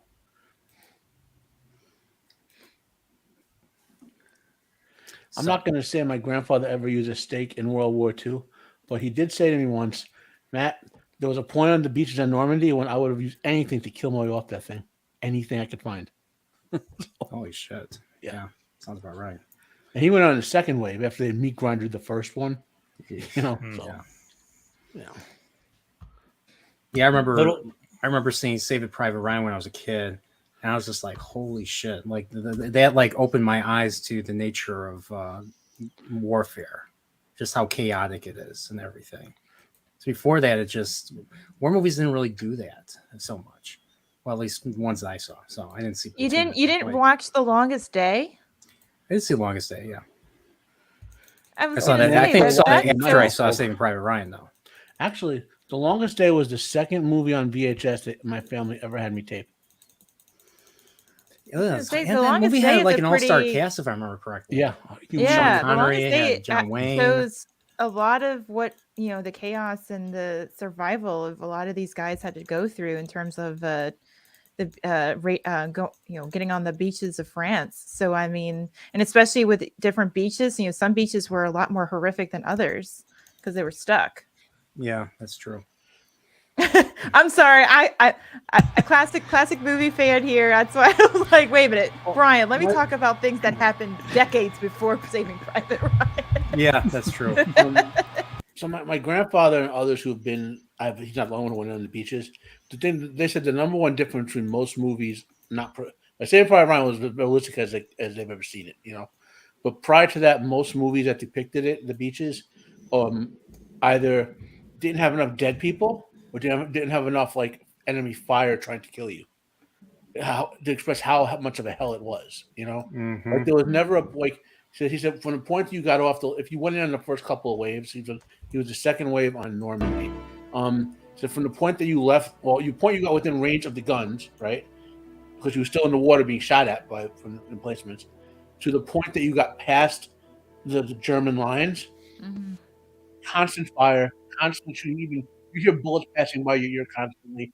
Guys dropping left and right. Like there was no letdown. You know what I mean? Yeah. I think that's where like shows like Band of Brothers really captured a lot of. I mean, of course, it's Hollywoodized, but it really tried to capture the feel and the look of what our guys went through, especially during that experience. But you talk about that. You need to also talk about the guys who fought in the Pacific War or Pacific Theater. I saw the Pacific. Yeah. I did see the Pacific. That's one show I've not been able to see because I heard my grandfather, who was in World War II as a Marine and fought in the Philippines, he almost drowned in a tank landing on the beach. So he never liked the water ever again because of that. Yeah, that makes sense. So, and there are things that he saw that he never really talked about. I can only gather information of what our guys went through in the Philippines, especially. Yeah, it So was bad. it's kind of a show that I would like to see because I never really had that shared experience of him telling the stories, but I also respect him not telling the stories either because that's kind of a thing that he wanted to take to his grave with. So Yeah, I can respect that. Can I grab a souvenir real quick relating to World War II in the Pacific Theater? oh, ahead. sure, go ahead. I actually have my grandfather's bomber jacket from the 40s that he had that a friend of his gave to him. So I wonder if we have anything. I don't know Yeah. if we have anything. it actually still smells of Old Spice, which is the original Old Spice. So because Really? that was his favorite cologne. Yeah. Actually, I have one thing. Do I have my bomber jacket, but I don't Okay. I don't know if it's quite as cool as that one. I would love to take a picture of it, but I don't want to send it on. It's kind of like one of those things where you don't want to put it on Twitter or whatever to the whole world to see. It's probably more of a group chat thing because people might go and try to raid your house for it, if that makes sense. Oh, don't worry. I won't share this on Twitter. I'll just the only picture that's being exposed is I use Steve as a thumbnail. So Yeah, thanks. Thanks for that. Oh wait, Steve is alive. Hi. yeah, what are you Yeah, I'm doing, Steve? I'm What are you dealing with doing? the crazy child. Sorry. He's I'm gonna kill the boy. You see, Wow, look at that. Oh, look at him. Bumpkins. Hey, did you hear, Steve? I'm going to be reading Wheel of Time so for the first time. are you? No, I didn't hear that. No. When did that come about? It's was too like late, seven- Prophet. I already called dibs. She's talking with me about it. Okay, man, it's all good. I end up in the mix somewhere anyway, so I'm all over the place. What can I say, right? So Yeah, you're all over the place like cream filling. Anyway. Yeah, so Whoa. so my plan My portal after I finish reading Real Time is I'm actually going to do a review on Real Time. So Okay. I was going to ask. Is this the first book you're doing? Yeah, Eye of Okay. the World. Yeah. So Okay, I was going to ask Pips and Steve if you guys wanted to contribute in some way to the review. Nope. What Definitely not. what do you want to review on it? And I'm Well, I'm not- sort of inclined to think that I think you should just do your own review of it. But it's not. I'm not asking you guys to do a review. I'm just asking if you guys want to add some comment on like why you guys like the Wheel of Time. And Pips, you said you read it 7 times, so you obviously like Eye of the World a lot. So I mean, I like this series a lot. Eye of the World is one of my favorite books, so that is true. So I was just. I mean, you don't have to do it. This is just an idea. I'd like to. I mean, I'm interested in collaborating with people on projects. What are you looking for? I guess because I feel like what people often want with Wheel of Time streams, like they want to get like your perspective as the new reader, you know. Yeah. They don't necessarily want you know. They want old perspective. Pips. They want old Pips. Yeah. That toxic Pips. that toxic white cloak Oh, they definitely don't want that guy. got No, kicked no, off of that's Reddit why for being toxic and That's saying why we're toxic stuck at things. 400 subs. You really are. It's fucked up. It's not even a joke. How long? You guys I mean, we do almost exclusively Wheel of Time content, and like right now is just kind of a dip in like anybody's give a shit about that because the show it's been a year since the show was released and they haven't even like announced a new episode, you know what I mean? So like, or a new season. So yeah. We're gonna branch out though. We're gonna do some Lord of the Rings stuff in January, right?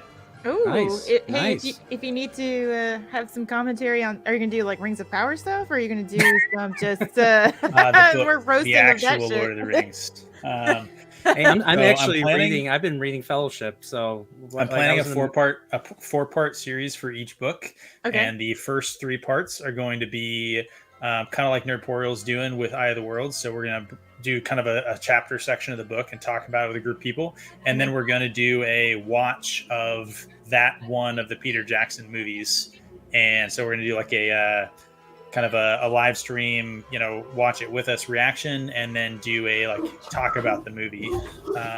And you're doing the extended versions, correct?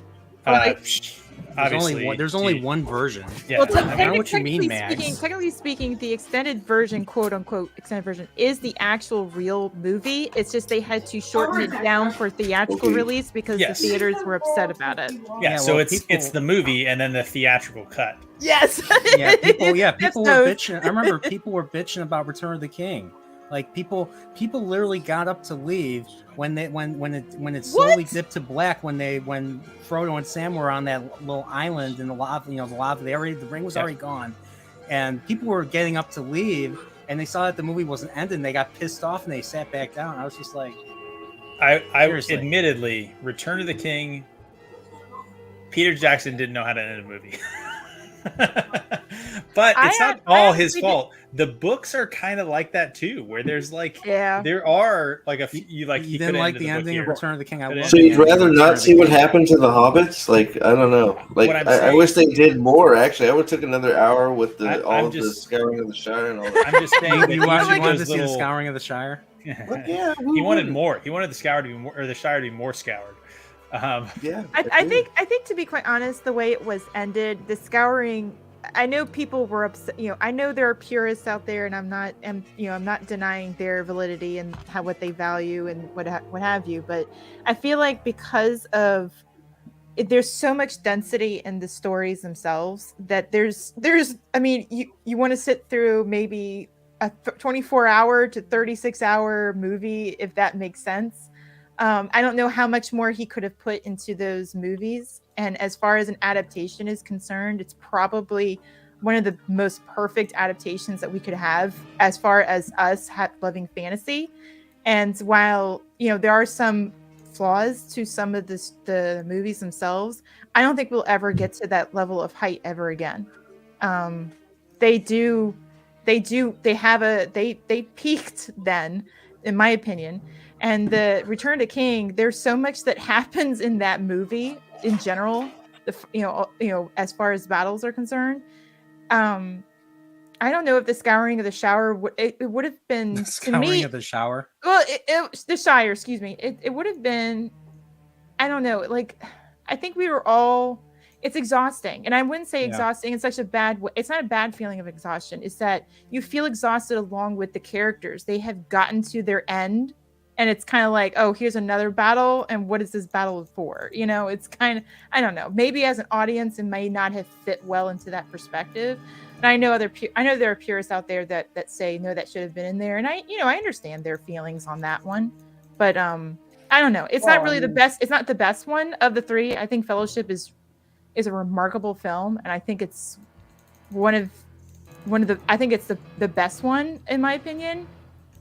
But you can't go wrong with a lot of those films. Those three. I mean, I can sit down all day and watch all three back to back to back and not have an issue, because it's just there's so much density in terms of layers of storytelling, even in those films, that it's not even covering even probably most of the story as far as the books are concerned. And that's what's so crazy about it, is that Tolkien's Lord of the Rings in general is just, there's so much to unpack, and it's just even a movie couldn't adapt all of it. No, and it's just amazing. Even a 3-4 hour movie couldn't even do that. Yeah, so. and I'm not saying that they're not perfect. I mean, I don't think they're the most perfect, but I think in terms of what we have in general, as far as adaptations are concerned, I think they're one of the greatest ones ever, and that's just my opinion.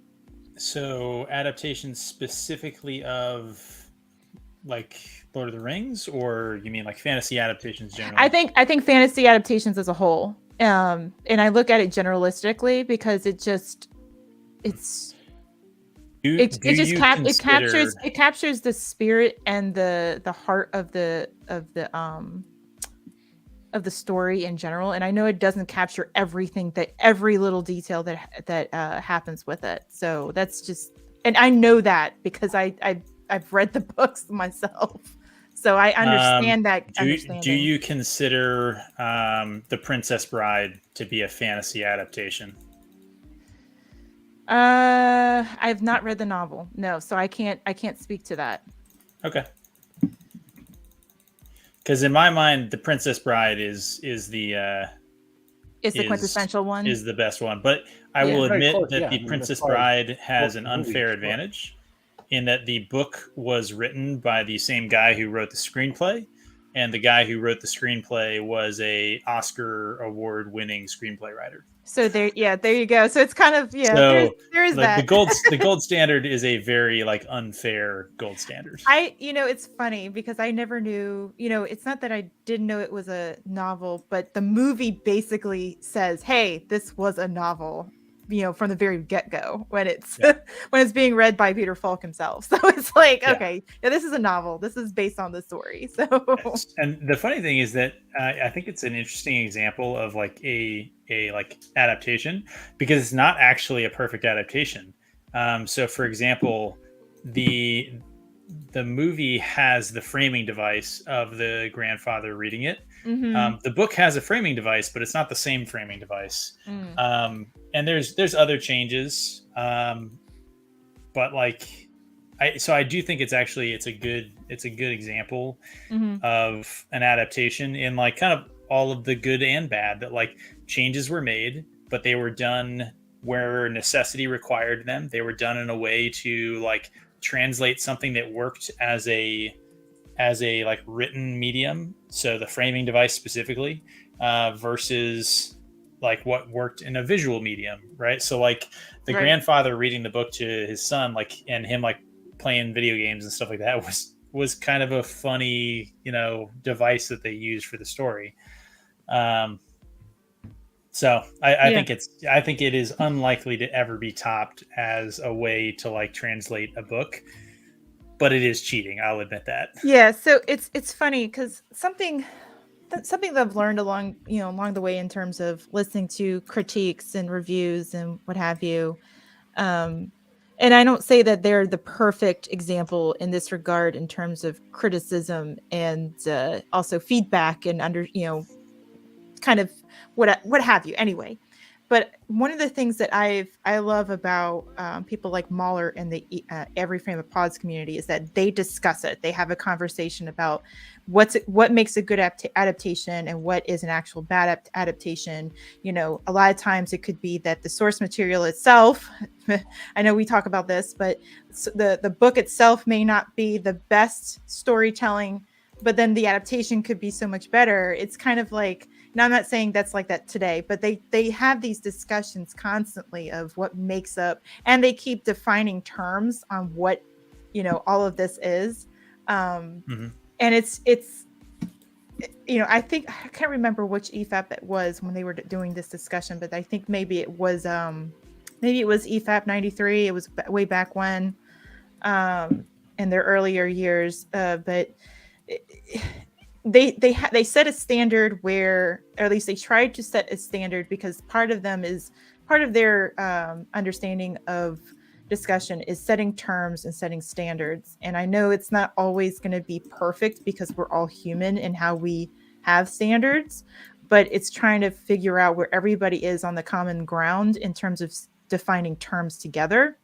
Mm-hmm. And I know they talk about what's the best adaptation, what's this, that, and the other, because not everything is going to be able to capture everything in the source material itself. That's just, it's all, I wouldn't say it's asking a lot. We would like to have that, but at the same time, in reality, that's probably not fiscally able to happen.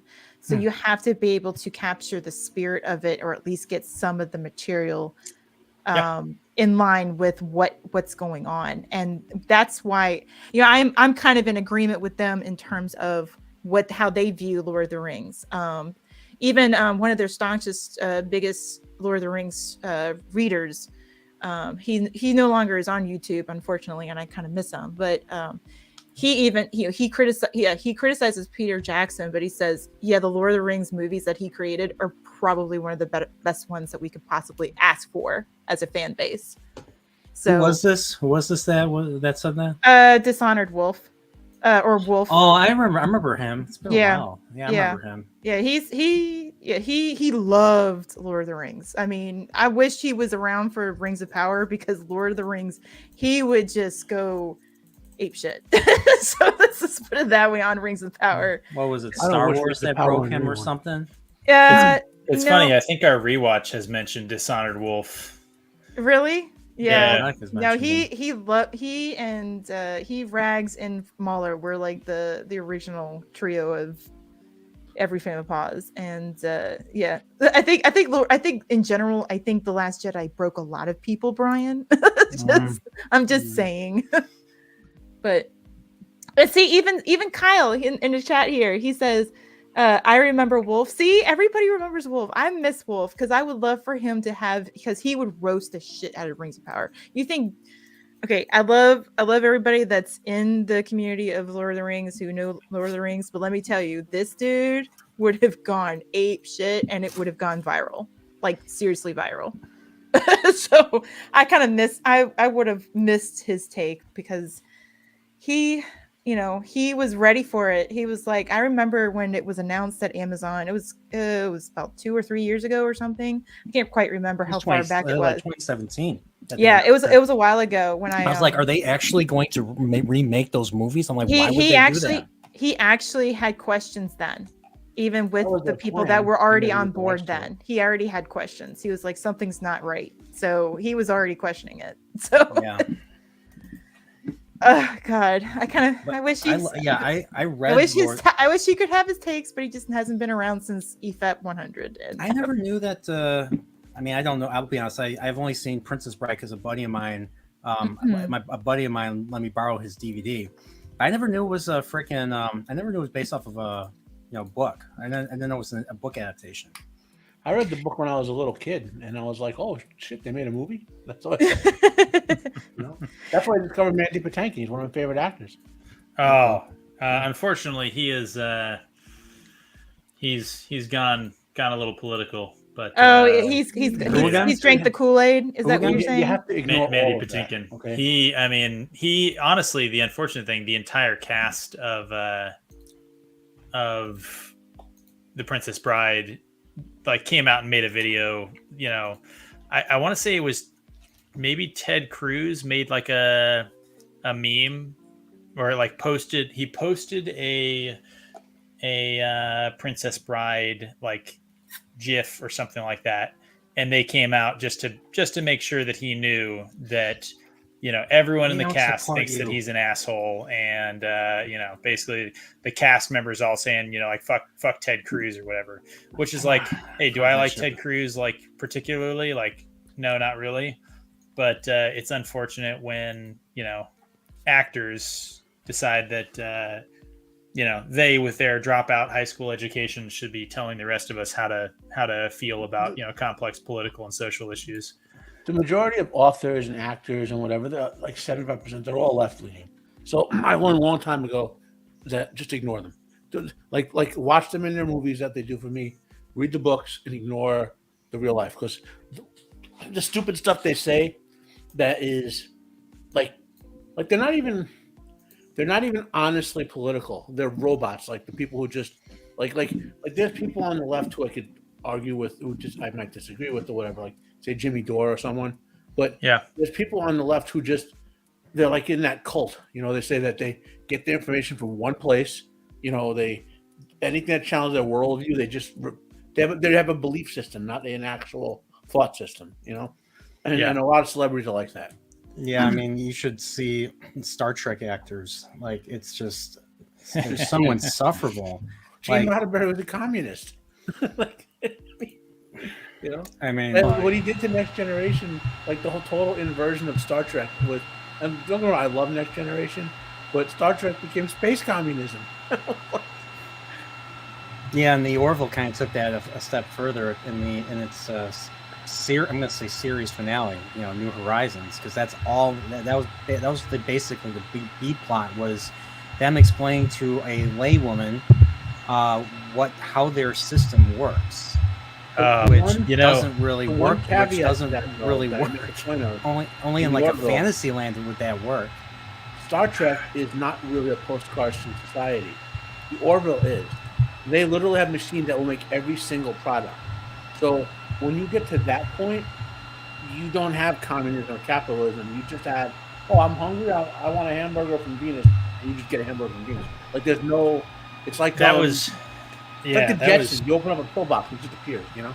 that was something that I really took away from the Orville is that it's funny because even in trying to be really political and the only reason they were trying to be political is because they want people in the current year to listen to their politics and adopt those politics, right? Like that's what they're trying to do. That's why it's there. So you watched the Orville, Pips? Yeah, I've seen everything on it. Okay. And it was laughable because of just what Matt was saying. That like it's so patently obvious that they're like, in our society back in the 20th and the 21st and the 22nd century or whatever, like people were all assholes and they were all capitalists and it was garbage and bullshit and sucked.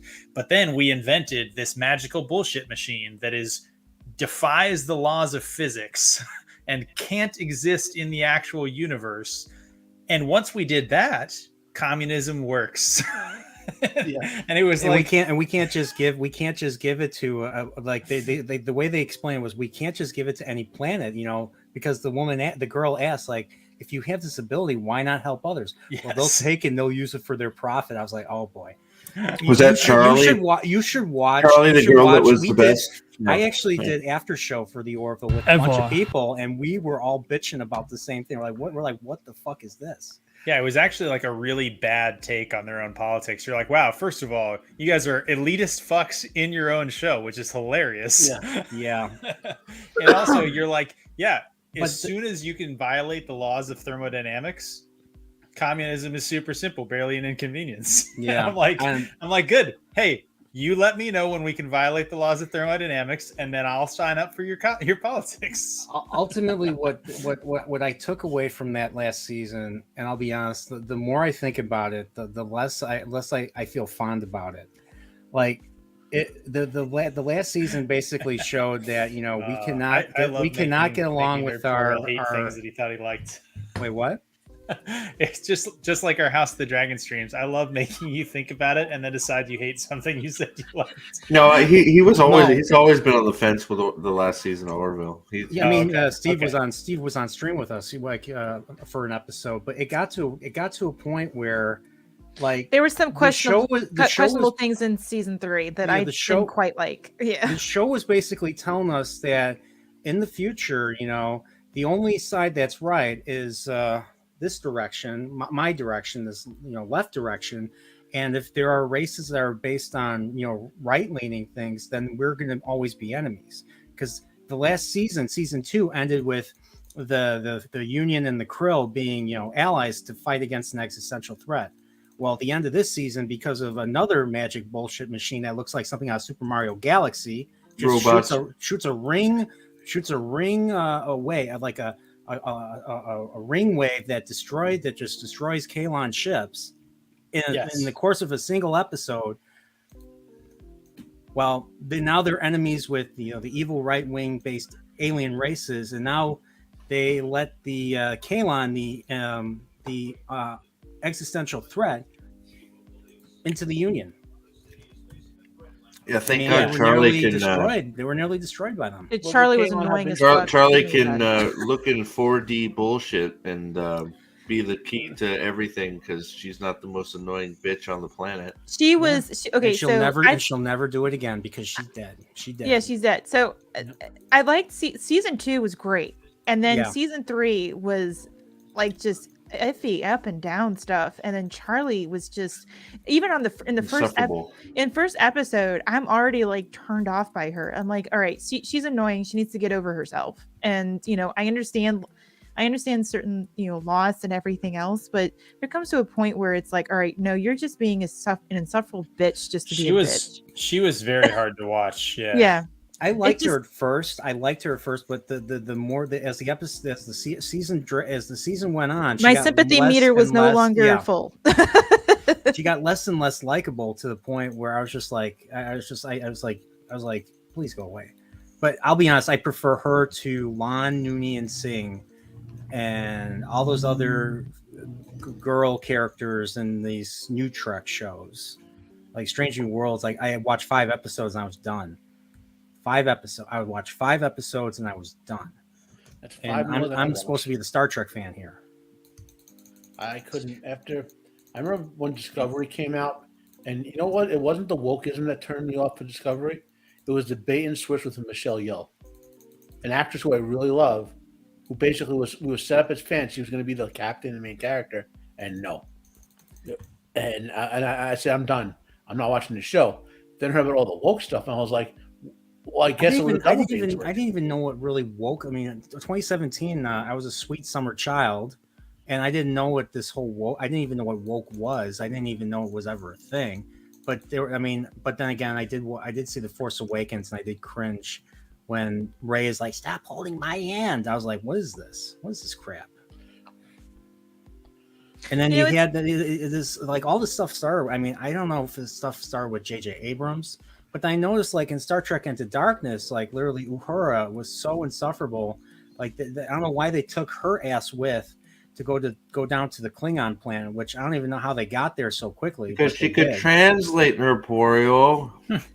Like, where's McCoy? Then McCoy's girl the third boss guy. the fuck out of him. Oh, sorry.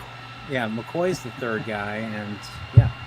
And she literally shushes Kirk or Chris Pine. Or I'll just say Chris Pine because there's only one Kirk, and that's Mr. Shatner. Mm-hmm. So, someone vacuuming somewhere. Yeah, no, it's the server rack. But hey, you know, real quick, I just want to dredge up the topic of World War II real quick. So my grandfather was a Italian plumber from Brooklyn who served in the Pacific Theater during World War II as a steam fitter. And during the war or after the war, he took a bunch of ammo. And, you know, like, this is a bullet of one type. This is the back of a big-ass shell. And he made a, what is it, P-38 Lightning? You know, the, this thing here, this plane. And so this is actually, it ran on propellers, so there's no propellers here.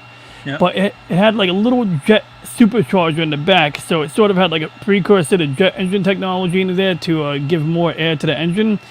And it's sort of like the A-10 Warthog in that this plane rendered close air support to people on the ground. So they'd radio in for help. If there was one nearby, it would help out. And, you know, this was really popular amongst the ground pounders because it, you know, bailed them out when it was available. So this is what I wanted to show. And also, by referencing my grandfather being a plumber from Brooklyn, he is the inspiration for Mario, apparently. So, yeah. nice. So what kind of plane was that again? Cool plane. What was I it? think it's a P-38 Lightning, or am I mixing up numbers here? I can't remember the number. It's P-30 something. It is. I confirmed it. It's a Lockheed P-38 Lightning. Mm-hmm. But it is the P-38 Lightning because the Lockheed Martin F-35 Lightning II, they stole the name from the P-38 Lightning. So my grandfather and my Uncle Pete, his oldest brother, like, a lot of people thought the war was coming, so they wanted to sign up before the war, before the mass draft happened, and get a better position than the mass draftees, right? So my grandfather signed up, went through his basic training, and was stationed down on the West Coast, where, among other things, he was on Joe DiMaggio's baseball team, the Army baseball team, but that's a separate story. This whistle, when they started saying new troops out to the West, not the leather thing, but the whistle is the whistle he used as a PT trainer for new troops. It's the only thing I have. All other relative other stuff. That's an old whistle. Does that whistle have a ball inside of it to make it louder? Yes. That's really cool. Now because all your years ago, all you got headphones on. You know. Yeah. One of my uncles has a German dagger that my grandfather recovered. What else do we have in the family? Obviously, all his medals and stuff like that. You know, some I don't know who. I gotta find who has that stuff. You know, but it's, you know, if I mean, they're all dead now, but at various points, go to people's houses, they were like World War II museums. You know, so it's like you see people's like one of my uncles had a gun he got from a Japanese soldier. He had to sneak it back in the country. You know. It was way easier back then. I mean, it was super easy. I think they even had a law or something to grandfather in all of the old guns from veterans in World War II. It was generally allowed versus now. Well, the thing was the metal shortages, so they wanted the guns to either use as guns or to melt down. I mean, that's what it came down to. Yeah. Oh yeah. Big on recycling that metal back then, Everybody should drink next. Everything. Have what? Answers Yeah. everything. It's a good We idea. got some Glenlivet 12. Oh, and just to follow up, people we were talking about Princess Bride.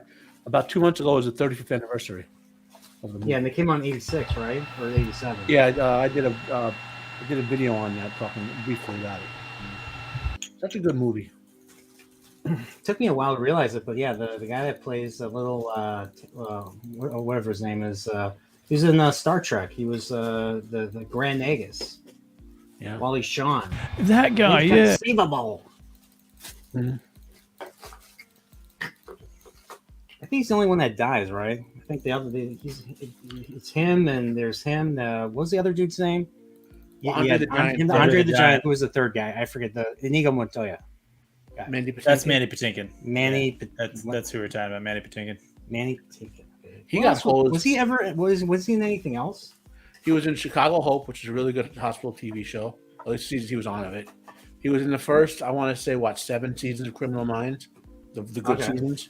And then they totally disrespected his character. This is why, even though I liked the show after he left, I won't watch it anymore because they disrespected his character by having him murdered by a serial killer off screen. What was he fired from the show? Is that why they did He that? quit.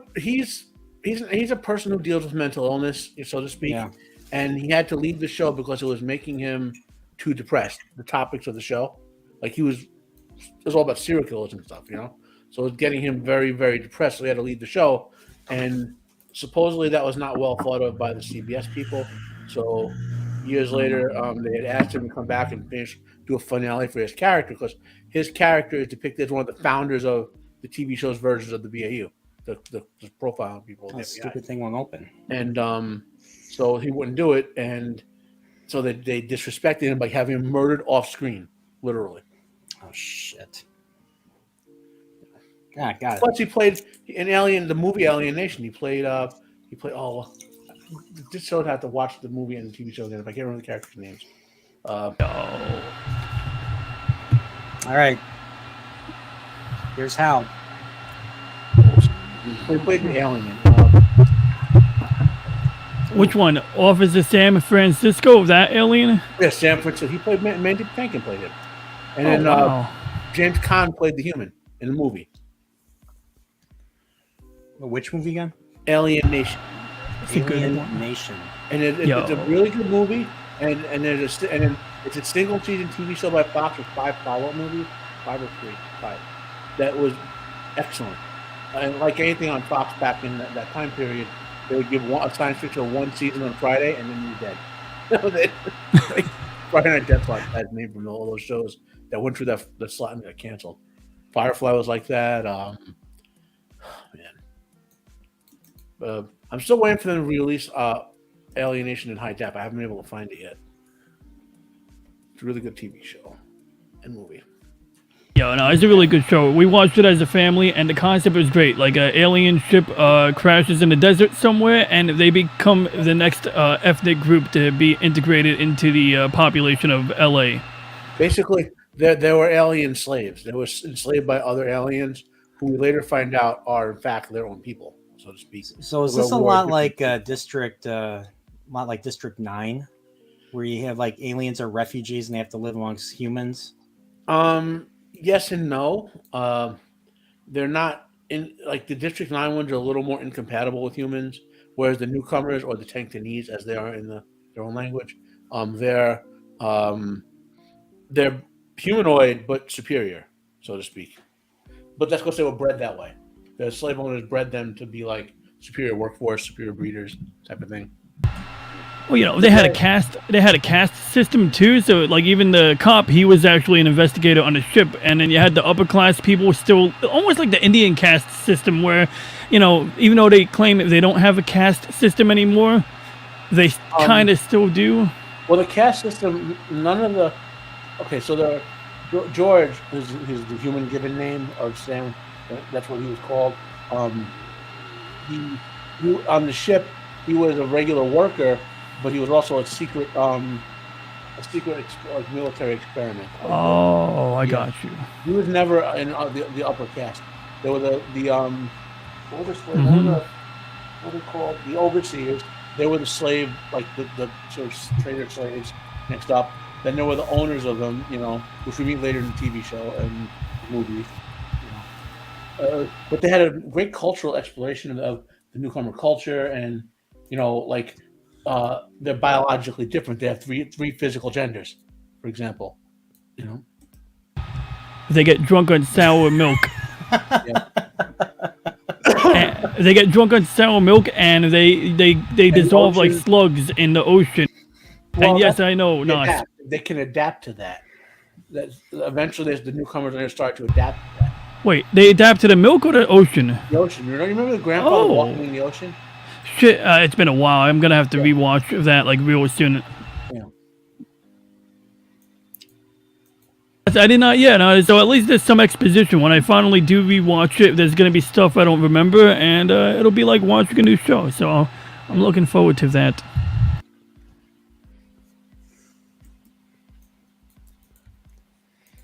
There were a lot of good shows in that Friday. Like there was a show called VR5. I don't know if anyone remembers that. That was really good. But it was basically kind of a hacker show where they discover a virtual reality system that lets them find information out of going to people's heads and stuff like that. A really funny it was basically connected to the X-Files in the same universe, called Strange Luck with D.B. Sweeney, about a guy who had this literally strange luck, like things that would kill him, like lightning would strike, but he happened to just be standing on just the right spot where he wouldn't die. All sorts of strange occurrences that benefited him. But the counter to that was that someone else would have really bad luck. So that was pretty good. We all know with the X-Files. The X-Files was the premier show from that slot, but they moved out of there. That's why X-Files lasted 10 years. Millennium, the first season of that was great. That was Lance Henriksen. Yeah, I remember that. I remember that was on for like a few seasons on Fox. Yeah, it went 3 seasons, and then they ruined the storyline in the 3rd season completely. And was it 3 seasons? 2nd season was the FBI. Yeah, and then they ended it very badly in X-Files with the concluding episode, which totally nerfed the entire storyline. What else? There are a lot of science fiction shows in that. I don't remember them all anymore. It's kind of sad. Which Fox would keep putting these science fiction shows out, but because I had a Fox hated science fiction, no matter how good they did, he kept canceling them.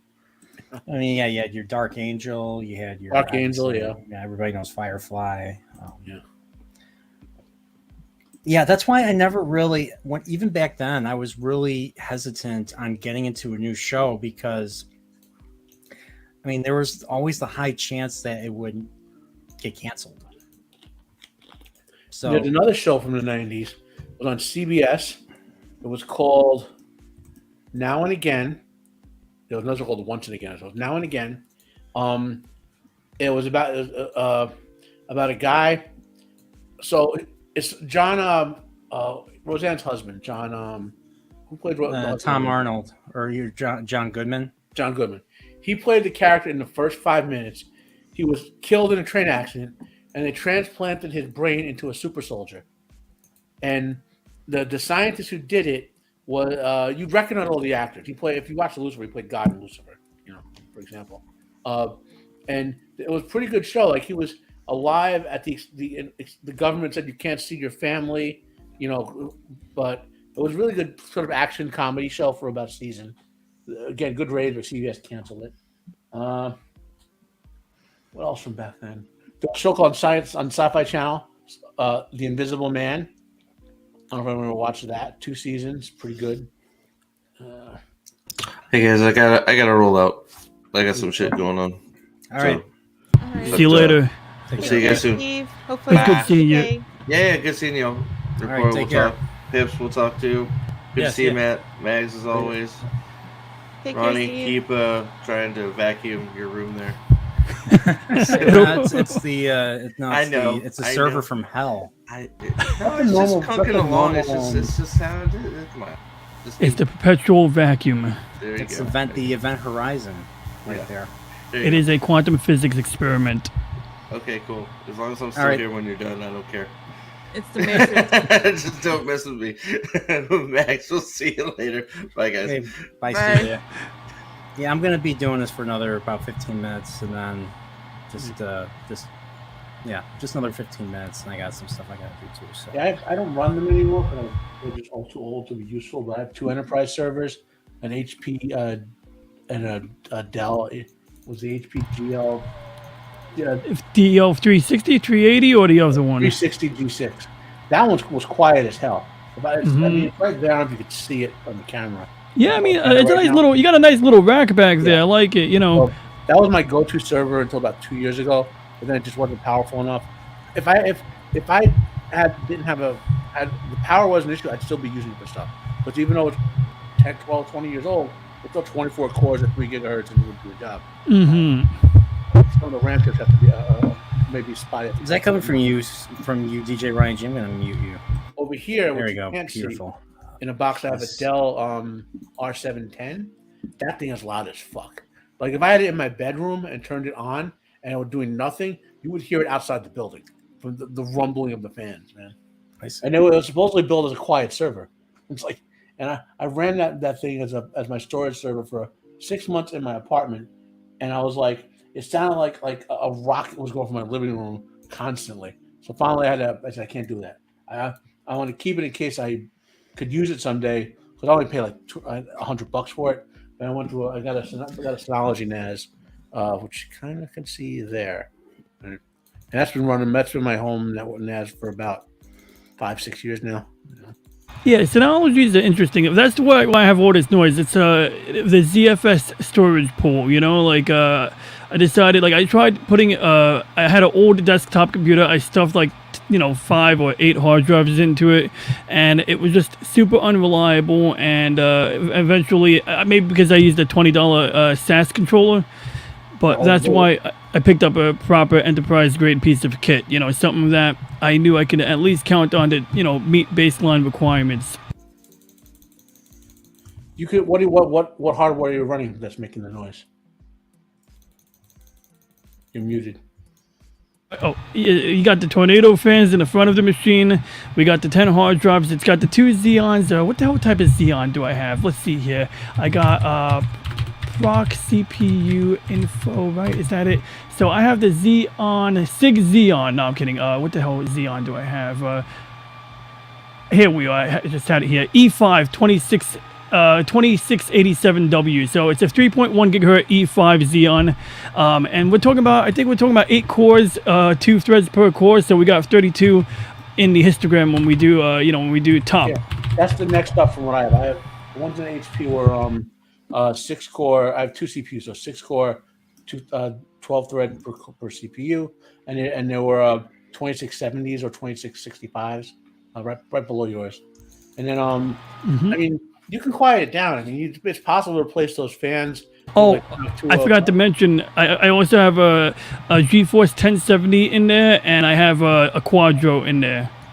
Oh, that might be that might be a contributing factor to the with the temperature sensor. I used to have one of these inside, but it was a total waste of having it, so I pulled it. But it looks cool. It's a GPU without video ports on the back of it, but not very useful for what I wanted it to do with it. I wanted to have 2 GPUs, one for one VM and one for another, and apparently there wasn't a practical way to use it like that. That's for compute. If you want NVIDIA, you want Quadros or Oh yeah, the Quadro was hands down the way to go. I used it for the real-time video encoding.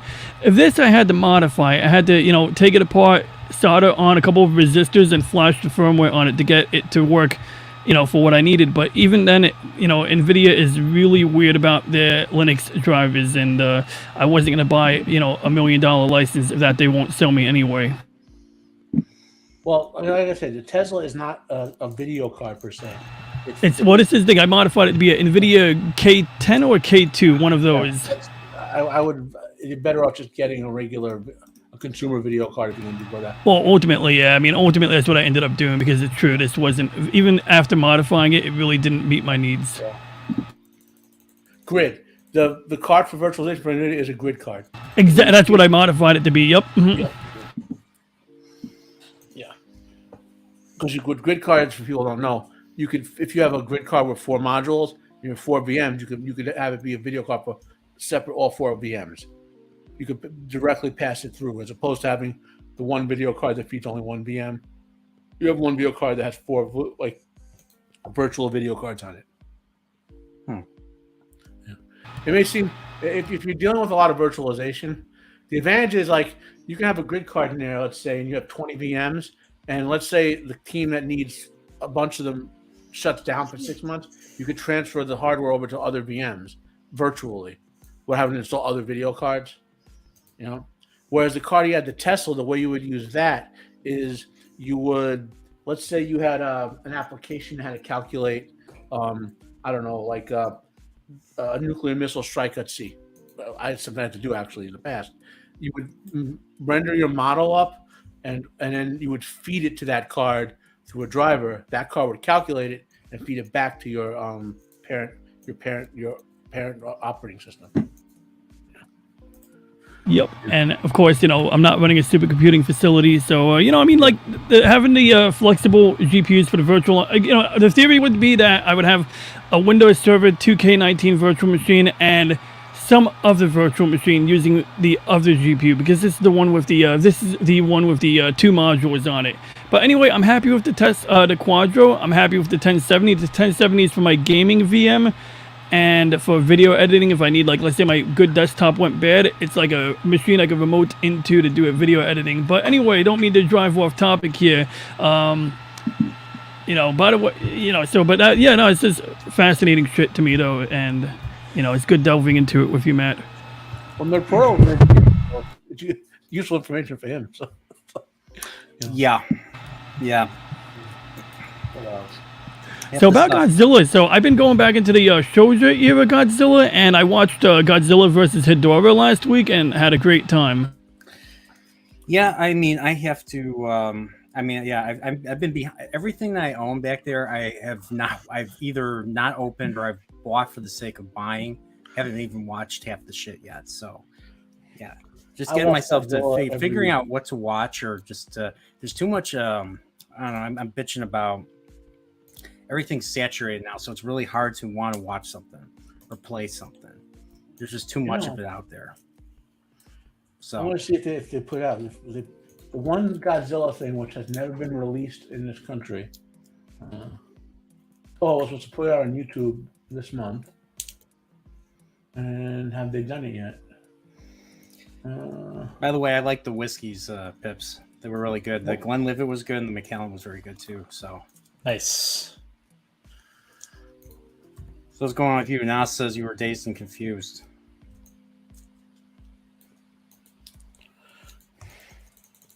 This is like Weekend at Pips, where he's dead and just with the sunglasses, and we don't know it. Yeah. I don't know. I don't think he knows if he heard us. Did he hear us, Pips? He heard me. Sorry. I answered the first question. I didn't hear a second question. What was it? I said, but Nas says you were dazed and confused. No. I'm just sitting here playing some Diablo. You're playing Diablo. There you go. Oh, okay. I've never Technically played Diablo 2. What, the original Diablo? Diablo 2 Resurrected.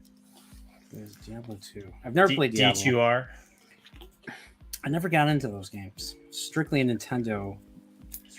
That's the one I got for free because I played Warcraft. I think Diablo 2. Way too many mouse clicking. Like, it took the mouse clicking in Diablo 1 and made it 10 times worse. I will say I started playing because of a friend, and yes, it's a lot of that. Kind of drives me crazy. A lot of what? Okay. It's also 100% the kind of game that you can like sort of mindlessly play while you're like talking with people and stuff. Isn't that what they want with the killer cows? Isn't that the one with the killer cows or something? It's funny you say that. I'm killing cows right now. Yeah, like I remember watching a buddy of mine play it years ago, and that's what I remember. It's the only thing I know about it. Like Diablo 1, you kind of think a little bit. You couldn't just randomly click and win. Diablo 2, if you just keep clicking and pay moderate attention, and not playing ultra hard mode, you'll eventually win. Yeah, I guess I could see that. So I'm playing on on pretty hard, but I also have a class that is very much like just kind of you run around and click. So I suppose I'm cheating to the extent that my class is just a lot of clicking. Now, I forget, Diablo is an RPG, right?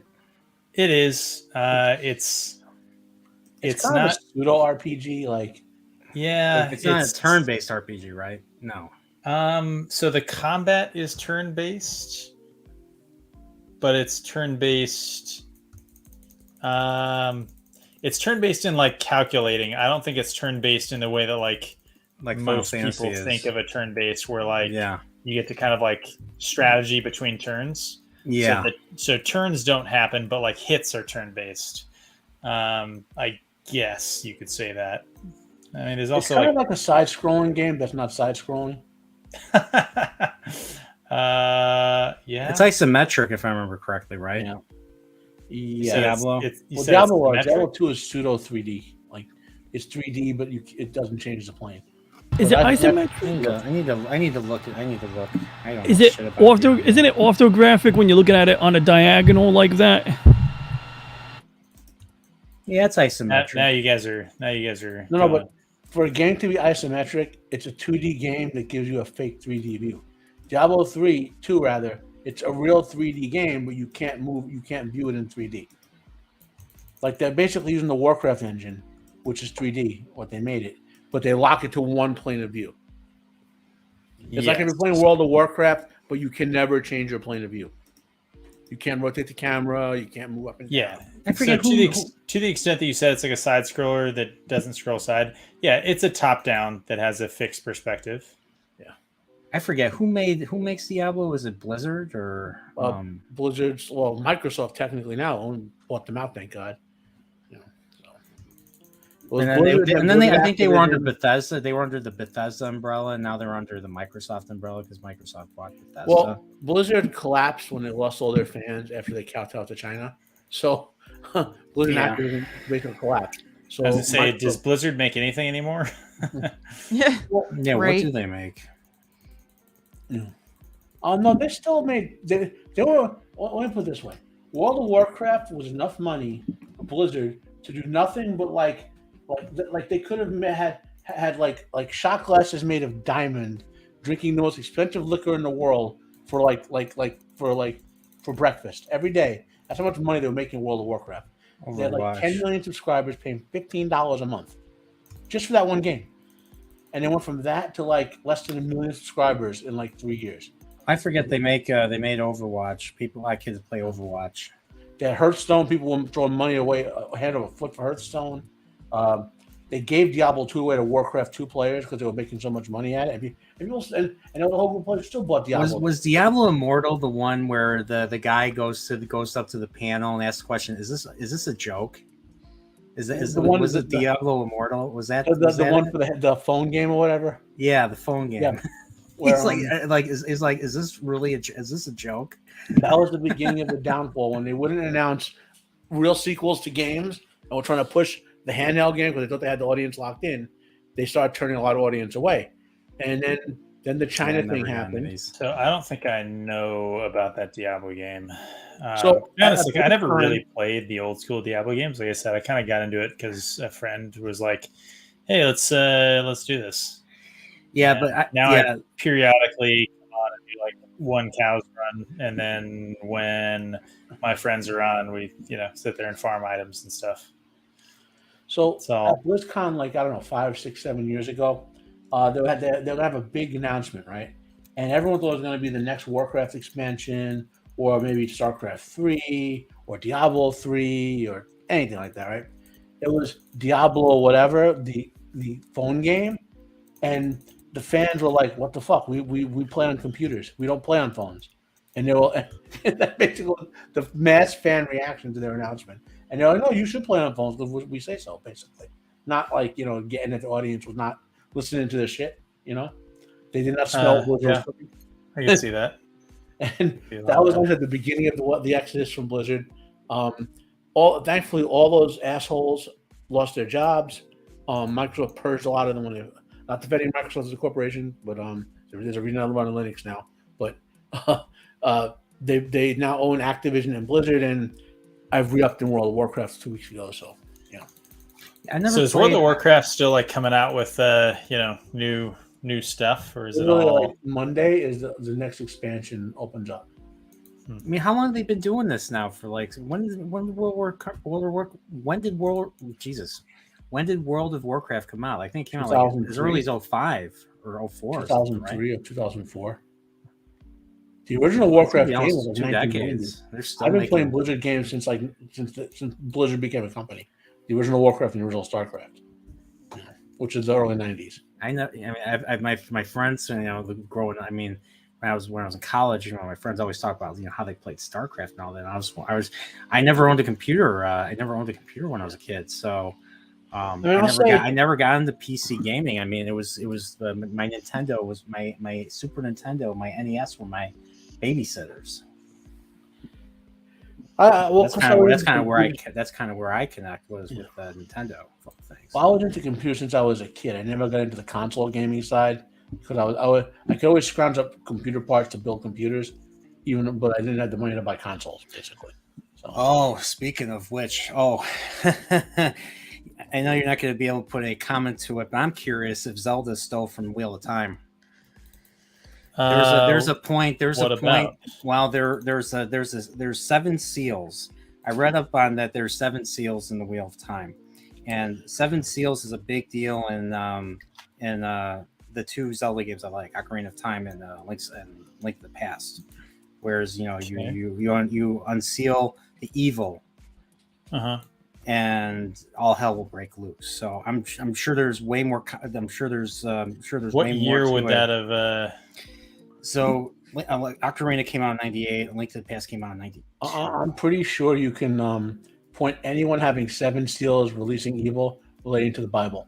I was going to say, my going in stance would be that 7 is a number of significance in like lots of religions. Well, the Book of Revelation, you have 7 deadly sins, you have 7 virtues, and then the seals from Revelations is also there. So like, I guess I should read Revelation. I mean, given I don't know because like I said, I'm not a lore master with Wheel of Time, but given that the Dark One is basically sort of Satan, and there were 7 seals, I kind of always in my head said Jordan must have pulled something from the Book of Revelations with that. Some of the associations, he almost certainly he borrowed did. from he borrowed from like almost every religion, right? Yeah. I mean, the whole idea of the Wheel of Time came from I don't know specifically if he said, okay, I'm structuring it this way. You know what I mean? I don't know that he was particularly religious himself. But he was interested. I mean, the thing is, a lot of these writers were interested in religion and mythology. That's why I figure, fantasy basically stems from. I mean, Tolkien was like that. And I was listening to an interview where they literally said that he kind of was no longer in the shadow. He was one of the earliest that was no longer that wasn't really in the shadow of Tolkien in terms of the way he wrote his series. Robert Jordan? Yeah, Robert Jordan. Ooh, I don't know if I agree with that. I obviously like Jordan a lot, but I would say The Eye of the World is a homage to Jordan, or to Tolkien, I mean. So a lot of influence was clearly in the at least the start of the series. I think that The Eye of the World has most of the plot of the Lord of the Rings as like kind of general like big arcs if you were to reduce them to like their most basic level. Then The Eye of the World has that same kind of story happening and some of the same archetypal characters. An early criticism of his series was Trollocs and Myrdrals too close to orcs and Nazgul or sort of the ring wraiths, right? I'm trying to remember who said this. but it was like the perfect way to describe Tolkien's influence in fantasy was that like Tolkien is to fantasy what Mount Fuji is to pictures of Japan. That every single picture that you see of like Japanese art either has Mount Fuji in it somewhere, or is like the absence of Mount Fuji almost implies that you are standing on Mount Fuji looking in the opposite direction. So like any sort of like kind of artistic depiction of the mainland of Japan, like either contains or implies the containing of Mount Fuji. You can't have a picture of Japan that doesn't in some way evoke Mount Fuji, which is an interesting thing that like as a fantasy writer, you're either, parroting some of his tropes, or you are, perfect example, constructing, or you are intentionally avoiding his tropes, which is to say you're the person standing on Mount Fuji, sort of doing something different, but the thing that you're doing different, excluding Mount Fuji, still means that you're like in the shadow of the mountain. So I think actually there was the third one. So you're either in the shadow of Mount Fuji with your back turned towards it, you're standing on top of it, influenced heavily by it, or you're borrowing sort of tropes. You have it kind of in the distance, and it was an interesting idea. So, well, here's the thing: you cannot comprehend something unless you can either contrast it with something or compare it to something. So until Tolkien wrote The Lord of the Rings, until Howard wrote his fantasy works, Conan and all that, there was nothing like that before that was as big and seminal to the culture, so to speak. So everything since then gets compared to those two things in fantasy. Whereas prior to that, what do you compare it to? You have mythology. I mean, that's basically before those two authors popularized Conan and The Lord of the Rings, so as your high and your low fantasy, if you want to call it that, or whatever you want to define it as. Or your light and your dark fantasy. However, is Conan considered low fantasy? Technically, it's a high fantasy, but these are terms that people throw around, and you got to understand them in context, right? Like a lot of people use the terms high and low fantasy and epic fantasy in a different context than was that. Like high fantasy is more fantastical. Like there's more like high fantasy human occurs races, in a world that is not our own. magic or something. Technically, Tolkien is low fantasy. Technically, because it occurs on the Earth. And technically, Wheel of Time also low fantasy. Yes, but that's if you use Lloyd What's-His-Face's web essay from the 70s that defines high and low fantasy, which I think actually is kind of the standard definition. I agree with you. We're on the same page. I would say then you have, and I think you brought this up, epic fantasy epics, and Lord of the Rings and Wheel of Time are both low-ish fantasy epics. Yeah. Well, the epic part of Lord of the Rings is the pre-material, the Silmarillion, what happened before, So and what would be high fantasy then? High fantasy occurs on a completely on-Earth-like world. So, Ring World, Ring World or Earthsea.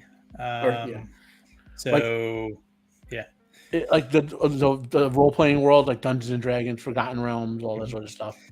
So it's interesting. A lot of people, to kind of go on what Matt was saying, like different people use it different ways. I think a lot of people think of it, and some of you may have heard this term, high church and low church. People who attend church services may know that. It's high church. You mean high mass and low mass? There you go. Here's a high fantasy for you. I've been to church. I've never heard that before. Yeah, it's high church if there's chanting and incense and all sorts of stuff like that. It's low church if it's a little less rock concert. More like so you got your Kumbaya old school. You have your old school and your yes. The high mass or high church is usually with Gregorian chant and a heck of a lot more Latin and a heck of a lot more organs, older tradition. Orthodox, Organs. Your Catholic, traditional. Speaking as a Catholic here, Orthodox they used to chant. They used to kiss icons. Yeah. Hey, I want to just call out a Godzillionaire in the chat there, saying he refused to read Wheel of Time just because the person that originally recommended it to him, and he's petty like that. I don't know who recommended it to you originally. I can only say that I would encourage you to read it if you like, high fantasy, even though it is technically, if you want to ascribe to that technical standard, low fantasy. Anyway, Yeah, I mean, I'll be honest, and just I know I know I answered your question, Pips, in the Discord chat, but like when I first read Wheel of Time, like I found myself underwhelmed because I just came off of reading freaking Grimdark, like Song of Ice and Fire. So I was so used to I was used to major shit happening. So when I'm reading Wheel of Time, it just felt so tame compared to everything else that I kind of I read it. I mean, it was okay. I remembered some stuff, but I didn't remember a lot of it. So I went and read another book, and I completely forgot what happened in the first book. So when I tried to start The Great Hunt, I just kind of stopped because I didn't even know the context of what was going on anymore. So yeah, ended up reading Watership Down instead. So But Martin is over the top grimdark. He is not normal. Like, yeah, there's a lot of people dying in war, and it's a horrible I have thing, nihilism. But like, well, no, I wouldn't even call it nihilist because I'm an actual nihilist. Okay, so I refuse to call Martin Butts as he's a nihilist, Donnie. He doesn't believe in anything. Donnie, shut the fuck up. He's in denial. Sorry, I can't hear anyone talk about nihilism without saying they're nihilists. They're only nihilists. Nothing. Well, Effing nihilist. I guess I never read the books, and then I more heard about the books through somebody a long time ago when I heard about the show, and when he was describing it to me, I'm just like, yeah, that's not my cup of tea. That's just not my kind of thing. Yeah, so just to Godzilla is saying I'm not helping the case. Well, I'm saying I'm reading it right now. I'm reading it from a different lens right now. I'm reading Wheel of Time from different lens. I have different expectations now. Now I'm just really interested in where the characters and where these things are going to pay off. And so I am. I mean, do I still think it's as good as the first Game of Thrones book? No, I'm still enjoying it because I have a different mindset now compared to a few years ago when I first read it. So I'm actually really interested in keep going, and I want to read The Great Hunt after this. So.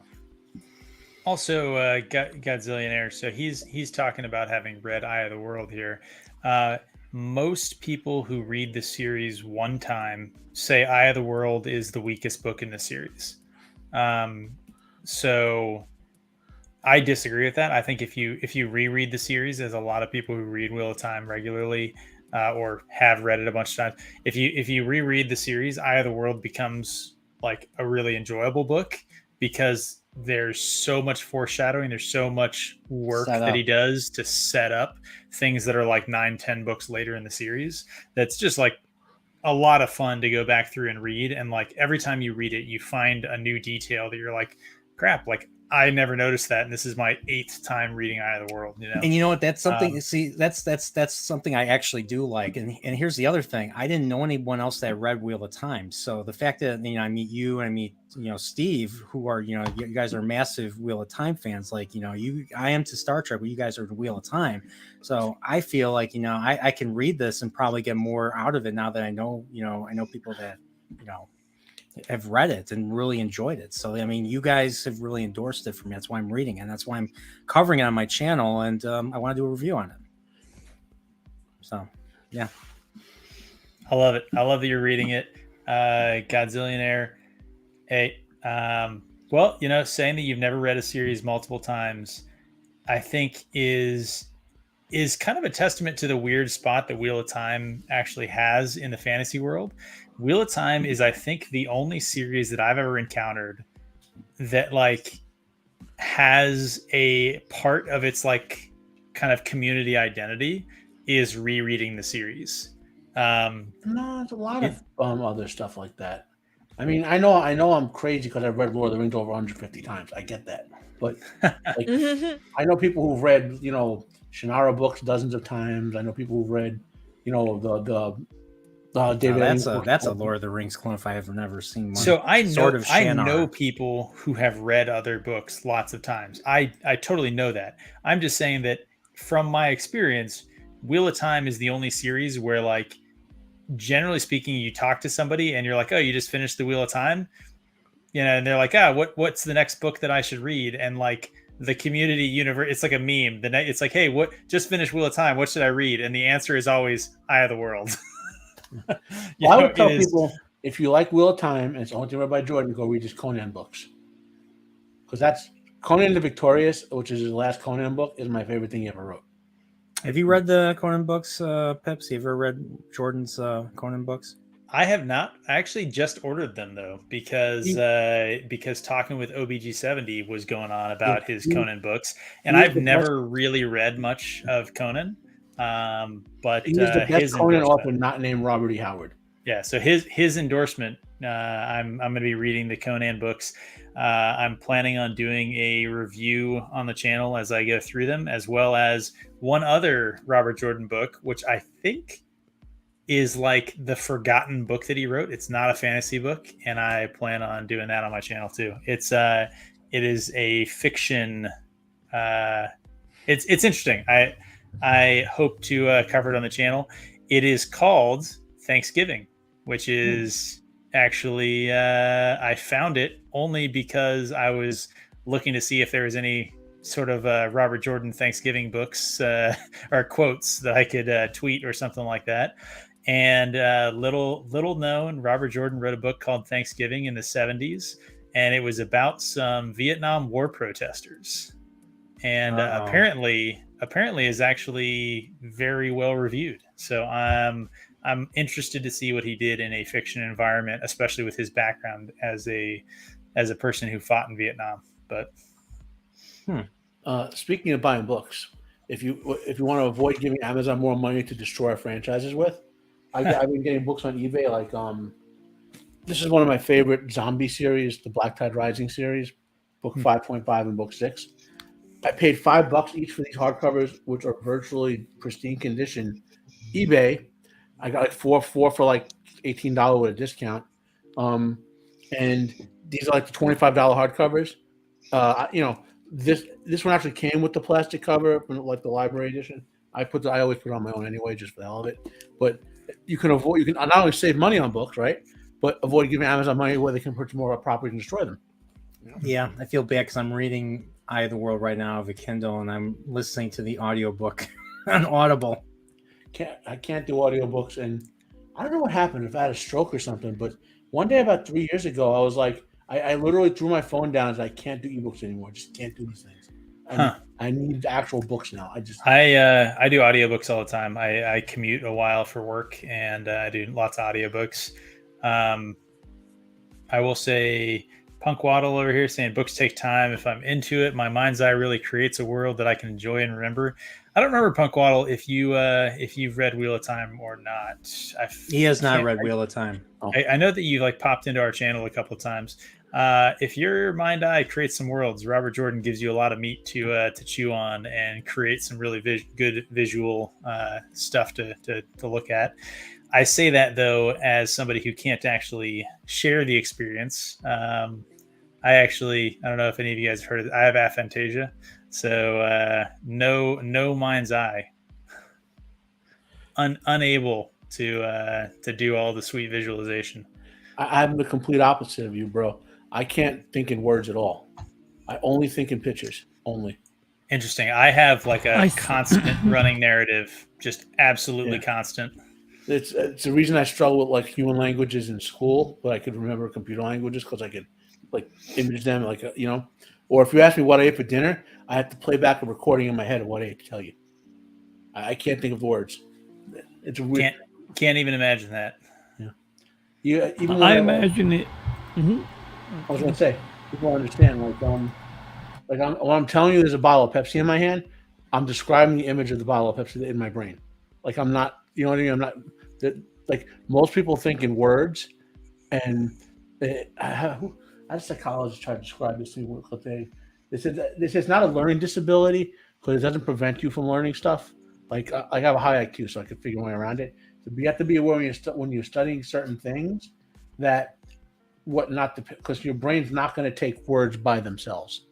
Yeah, so yeah. it's kind of interesting you say that. I just saw something the other day that say that 30% of people don't have or have a limited, I don't know what limited meant, internal dialogue or internal monologue, which sounds like you're probably in that 30% where you don't just kind of hear your voice sort of talking to yourself.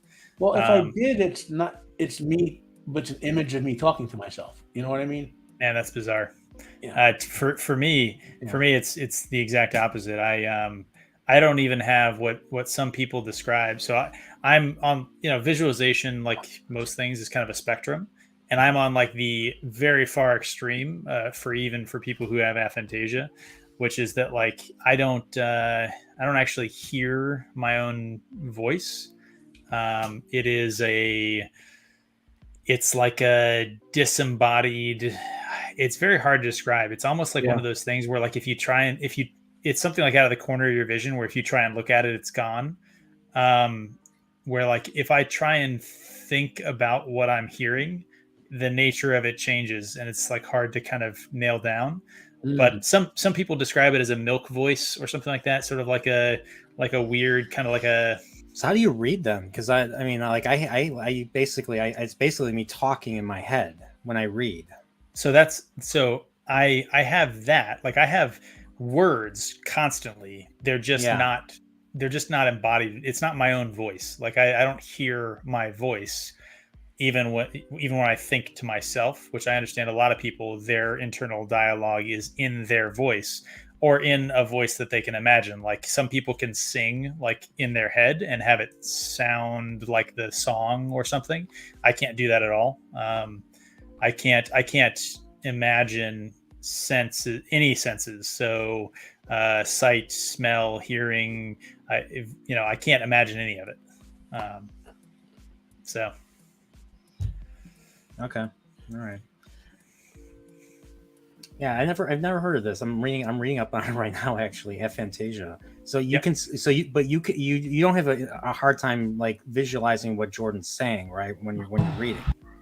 Or do you? So it's the question's always weird when this like comes up because like you're asking me like, well, how do you describe this thing? And I'm like, well, I'll put it this way. I didn't know that visualization was a thing until a few years ago when I heard about aphantasia, and I was like, that's what I have. And then I was like, wait a second, the rest of you assholes like just have pictures in your head all the time? Like what that's bullshit. Because it's one of those things like you just completely take for granted that like everybody else like is about the same as you are, right? And so the best way that I can describe it is that like I have fully the ability to understand, but I can't visualize that understanding. And so the simplest test that I've came up with to like help somebody understand what I'm talking about is if someone were to ask you to picture in your mind, picture an apple. And then I asked each of you guys on the panel here. So like, Brian, describe your apple to me. Would you? Well, you're muted, but it's round, and it's old. There's bruises in it. Is it like there's a background? Is it on a table? Is it in a bowl? Is it on a tree? Like, no, it's on the floor. That's pretty dark. So. If I were to answer that question myself and you were like, okay, picture an apple and then describe it to me, I would be like, what do you mean describe it to you? And they're like, well, what color is it? Like, it's an apple. It can be red, green, sort of pinkish. It can be multicolored. Like apples come in lots of colors. Like I couldn't give you words to describe a specific apple because I can't picture a specific apple. I just thought about the concept of an apple. I'm familiar with it, and like that's it. And you put something together in your head to the best of your ability. No, or you don't. Okay. So because there's no thing to put together, right? If you asked me to draw a picture of an apple, I could draw a picture of an apple, and the apple that I produced would have specificity, right? Yeah. Admittedly, I'm a shitty drawer, so like, but I could produce an apple, but it wouldn't be a thing that I had pictured. It would be as I was drawing it, I'd be like, well, I got to color it something, so here I got a green crayon, so now I'm going to do that. Do you have to So- think? Do you have to like when you're drawing it, like, oh wait, I have to give it a shape. What is the shape? Oh, is it round? I guess it's round. Is it Yeah, I mean, color? like, Well, I guess it's red or green Yeah, or yellow. exactly. Yes. Like I would be making it up as I go, basically pulling, I'd be opening up the file cabinet about information about an apple, and I'd be pulling out pieces of information, and then I'd be drawing that. The same way, like if I asked you to draw something and I just gave you sort of like, Yeah. okay, start with a circle and then add, a stem and a leaf on top of it, and like, that sort of thing.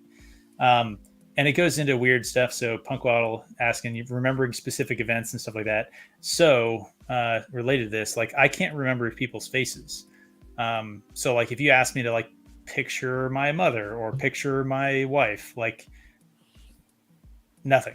Nothing comes to mind. I mean, obviously, I can pick them up out of a lineup, and if you show me their picture, I know which one's which. I can describe you information about them, and again, I could, to the extent that I have artistic talent, which is low, I could draw them, and you could probably even recognize them from the drawing that I made. But if you ask me to picture it, I can't. And I think he was asking, so image you've seen, does that work for how you process? Memory is kind of weird. So my memories are sort of disembodied, which I think is maybe why I tend to be fairly stoic in my philosophy in life.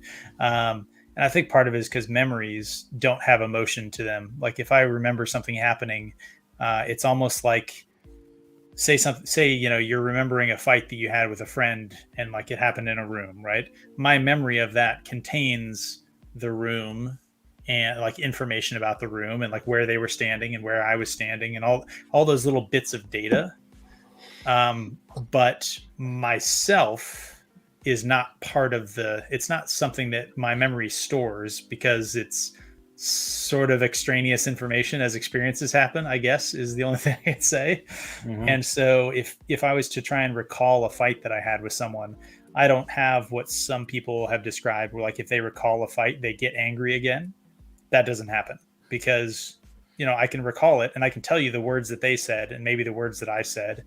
But if you ask me like, well, how did you feel about that? I'd be like, well, I was probably angry, but I have to say probably because it's extrapolated from the data, Sorry, I'm derailing your chat here with my weird brain. This is fascinating. No, yeah, same. I agree. It is weird. I've never heard This the is not. opposite. This is just a member stream. You can talk about whatever you want. We can talk about whatever we want. There's no derailing anything here. So, But he's going to record it and distort everything you say for profit. that is true. Yeah. I'm gonna be a case study in a book that he writes about weird internet nerds. Fantasia, the key to everything. He'll Pips, scramble you're your the name key to before you- everything now. Instead of Pips, you'll be Spip. He'll scramble your name.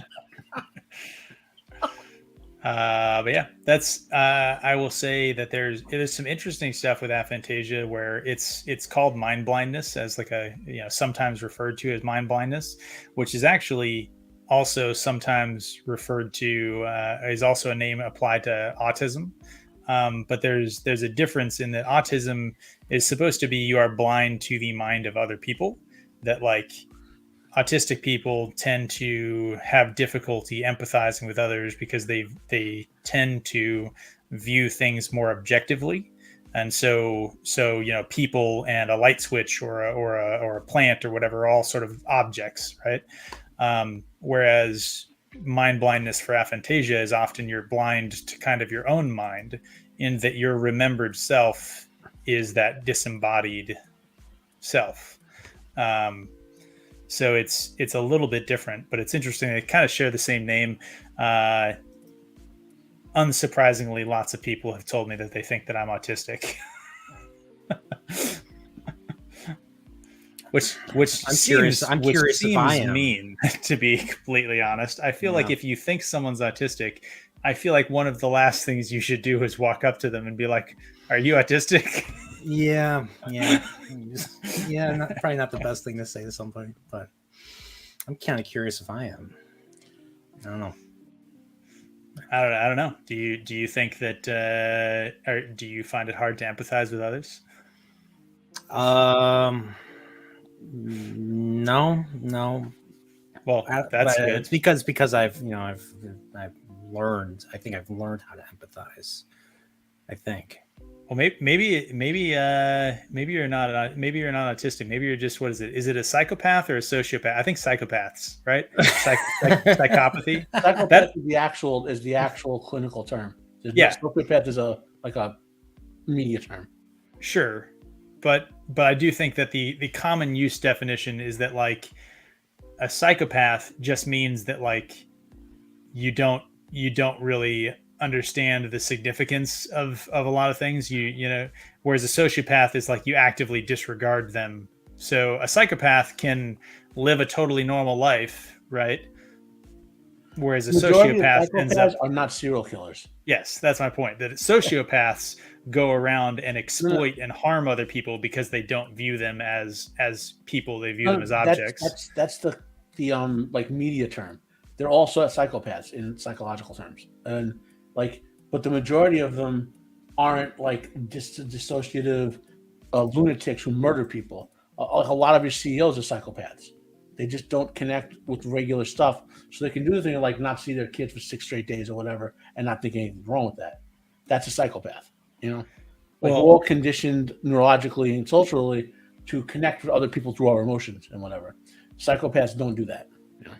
So what I was saying is that I think the term sociopath is, while yes, it may not be a clinical psychological term, I think the distinction is supposed to be that a psychopath sort of has maybe narcissistic tendencies. They don't really, they view kind of their thing and their objectives as primary, and they have difficulty empathizing with others, right? Sociopaths are the people who leverage that innate sort of perspective on life to do harm to other people. So like a psychopath can be like, all of you guys are just sort of objects, and like it doesn't really matter to me, and I'm just kind of doing my own thing. Whereas a sociopath is the one who, you know, sits there and like hurts other things because it gives them pleasure or something. And I agree, it's probably not an actual psychological term, but well, they had explained it to me. This is why I read about this stuff, but they tested me for it when I was. I think there was a book on that, right? There's a pretty famous book where the author, like the psychopath gene or something like that, right? Where the author did a study and then found out that he was actually a psychopath. Like my therapist gave me a list of like 6 or 7 books that if you want to know about this, we're testing you for, but you're not. She said, I'm not. You may be a little borderline autistic, but you're not a psychopath, right? She said, here's some books, because she knows I like to she knows when I want to know about something, I dive into it. Like I don't like if I want to know about like some mathematical principle, I'll read 17 books on it. You know what I mean? But if I don't want to know, I just don't care. There's no in between, you know. So she recommends 6 or 7 books for me, mostly like, you know, psychological stuff, you know, but also some philosophy. That's actually how I started getting into a lot of philosophy as an adult. I was into it as a teenager and stopped reading for about 10 years, and then she recommended something that what was it? I forgot the philosopher. 2 philosophers later, I was reading Nietzsche. So, you know. Kant and Hegel, probably, given sort of given the progression of studying philosophy. Yeah. I forget, what was Kant known for? I remember reading about him a long time ago. Kant is known for mind fucking his students. He deliberately wrote his material to be as not incomprehensible is the wrong word, as difficult to comprehend as is possible, because he did not believe weak-minded people should read his work. That is an interesting take that I haven't heard before, but I always thought that Kant's kind of thing was essentially it's like anti-utilitarianism, Well, the critique of pure reason, like he could have wrote that book 10 times simpler, but he deliberately chose obscure words, obscure phrasings, because he wanted the people who read it to be capable of comprehending things at a higher level. I think Enlightenment. Wow. a very simplistic explanation would probably be anti-utilitarianism. Yeah. What makes I forget, define utilitarianism. So- Utilitarianism is the idea that the ends justify the means, and Okay. Kant was very much that the means that the ends have to be a sort of goal unto themselves. They have to sort of be their own thing, and that all of the things have to be in alignment. So he had some principles. One of them, I think, is probably his most famous one, which is that an act has to be able to be universalized in order for it to be, universalized without negative consequence in order for it to be moral good. So the idea is that, hey, even if you're trying to accomplish something good, if on the way you had to steal things to get there, well, if everybody stole things, the world would be chaos. Therefore, stealing is still bad, even if it achieves your good end.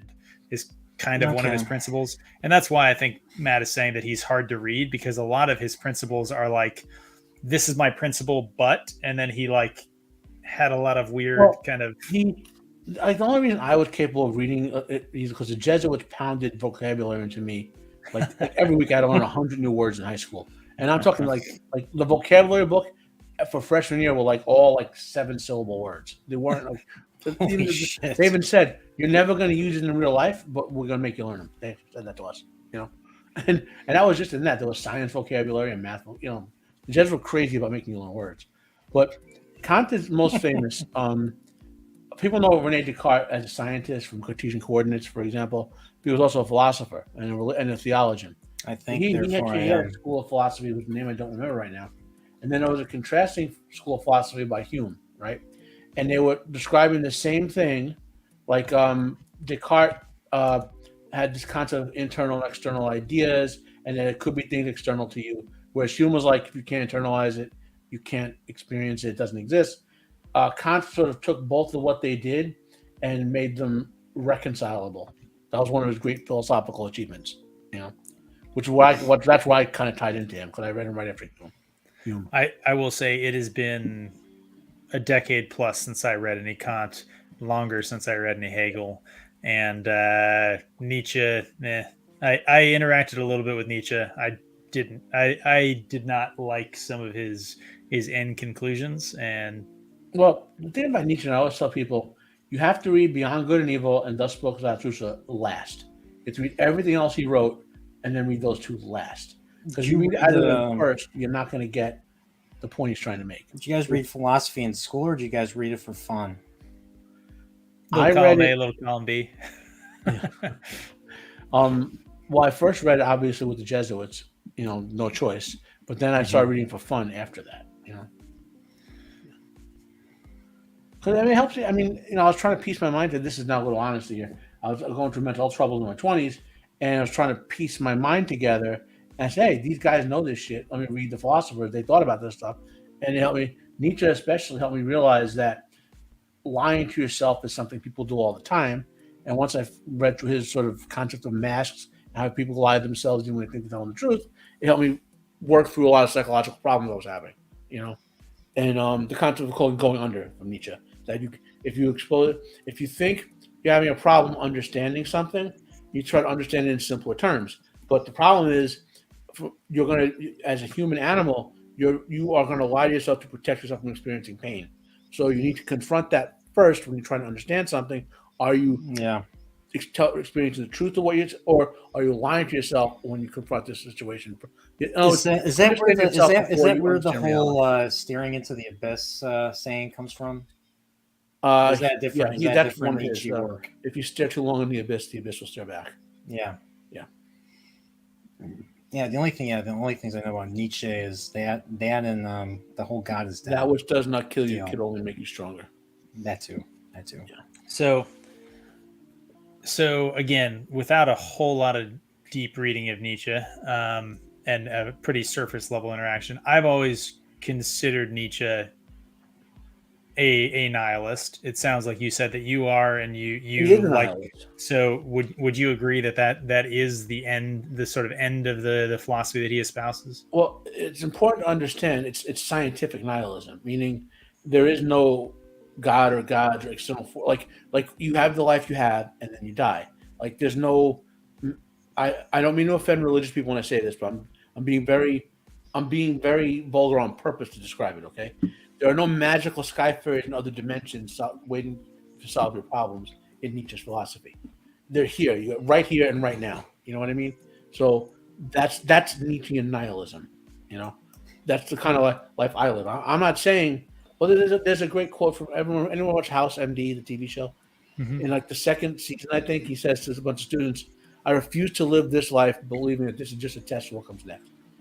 You know, and that's Nietzschean philosophy at its core. This is what you got. Deal with it. I'm not saying there couldn't be a god or gods or whatever. I mean, it could be. I'm not saying I might not think about it or want it. But the life I live now, the reason I'm a nihilist, is because I have to deal with the fact that this is what I get. You know? So that's an interesting way to summarize nihilism, because in my mind, that's actually just stoicism. The idea that you deal with and control the things that are within your grasp and within your control, and you don't worry about the other things, that's just Stoic philosophy. You can be stoic and be a theist, though. You can't be. That's the thing. But that's my point, is that if that's actually a summation of nihilism, I'd say that, I mean, well, it has to be more than that. Otherwise, it's just stoicism, right? Well, I mean, again, we don't want to go into like a 3-hour dissertation of Nietzsche for you, but for his member stream. But so another point Nietzsche makes. Well, before I'll hold that thought. Mags, you gotta go. Yeah, I'm starting to fade, y'all. It's almost 1 o'clock here. This is what happens when you Yeah. don't plan a member stream. Any topic will be talked about. But I No, really it's okay. No, member streams are supposed to be organic conversation, so it's free flowing. So I get it, but no, I just Are you saying these are supposed to be carbon filled conversations? Like carbon coming out of We're my not mouth supposed to right just now. consume and praise the MCU, and that's it. No. I got that organic chemistry joke, and it was terrible, and you should feel terrible. it went right over my head because I'm tired and I don't care. I hated organic chemistry. But anyway, so y'all have a good night. Have fun discussing philosophy, which I pretty much failed at when I was in college. But anyway, Yeah, I took a single class in philosophy, and it was all about love, and so it was all about gosh, love, and love was kind of boring. I did not stand Nietzsche at all. I hated him personally. I just didn't like him at all. But anyway, I will catch y'all later. And y'all have a good night. And yeah, that's all I got. I'm tired. All right, well, have a good night. Good night. Yeah, good night, Mags. Take care. I'll tell you before I go what I know about Nietzscheanism. I watched the show with Kevin Sorbo, Andromeda. You know, he was Captain Dylan Hunt. And The Nietzscheans. yeah, and they had those spikes. They had those stupid spikes that came out of their arms. So apparently they got rid of in Nietzsche. later seasons, right? They did. Did they? I remember what's his name, Mr. Anastasi. What the hell was his name? You don't talk. Yeah, Tyr. And didn't he get his spikes ripped off? But was it because of an accident, or did they do away with the spikes? I think they came up with an in-world explanation for it. Mm-hmm. It was them hiding their.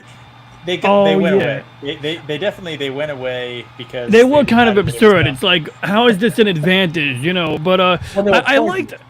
They were hard and steel and poisonous, but unfortunately. Oh, they were poisonous.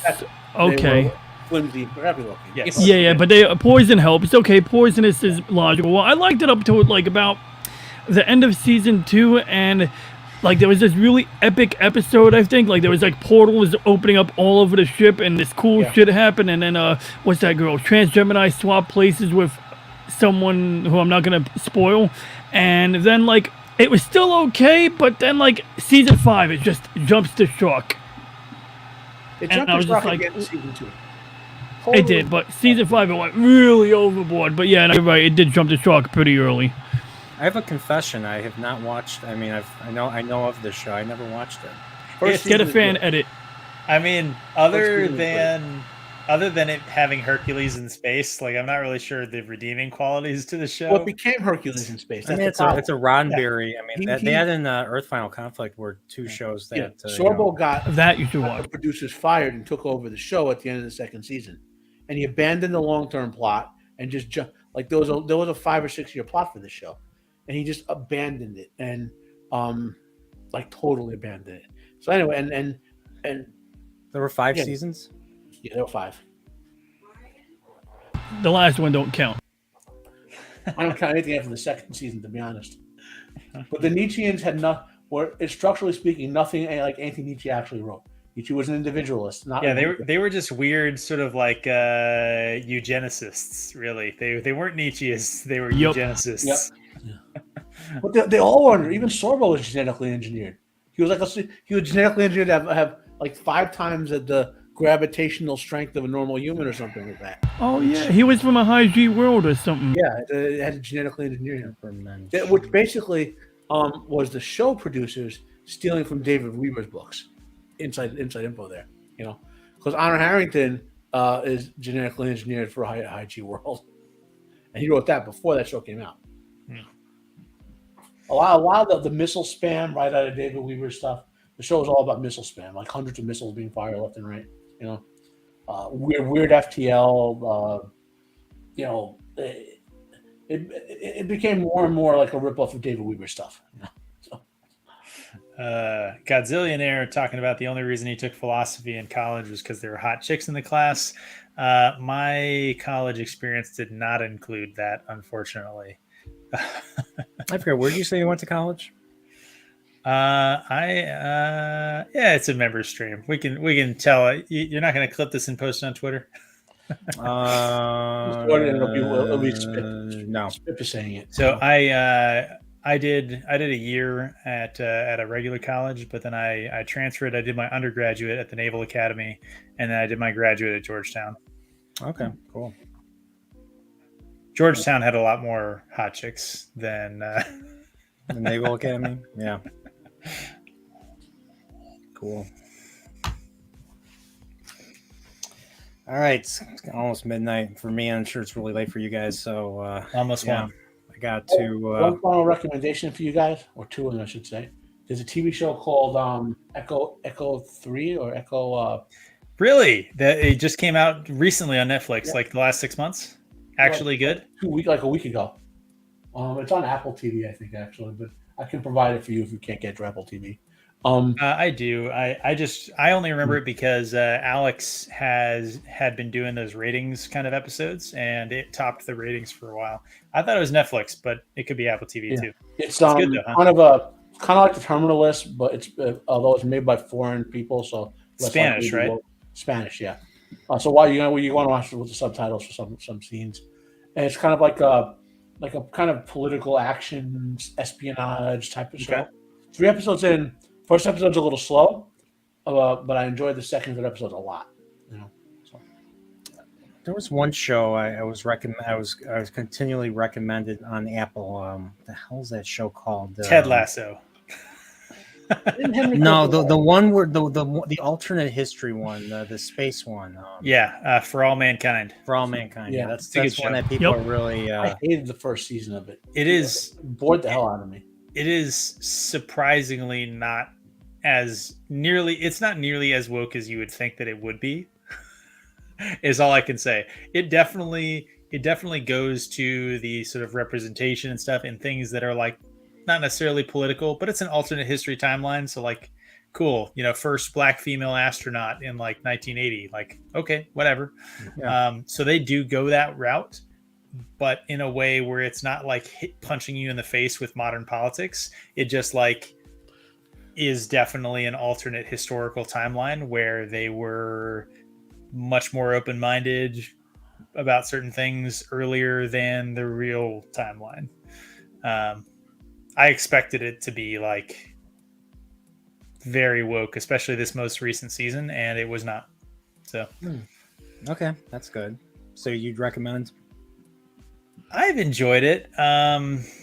partly because there's a fair amount of like astronauts and stuff like that, and a lot of them have kind of military pilot background, and so there's some things that I kind of recognize in it that maybe I like, kind of like how Space Force I think was hilarious. Season 1, season 2 was terrible. Well, not terrible. It was just nowhere near as good. Space Force season 1 was fantastic, mainly because I don't know. Have you guys seen it with Steve Carell? Is like The Office, but for military.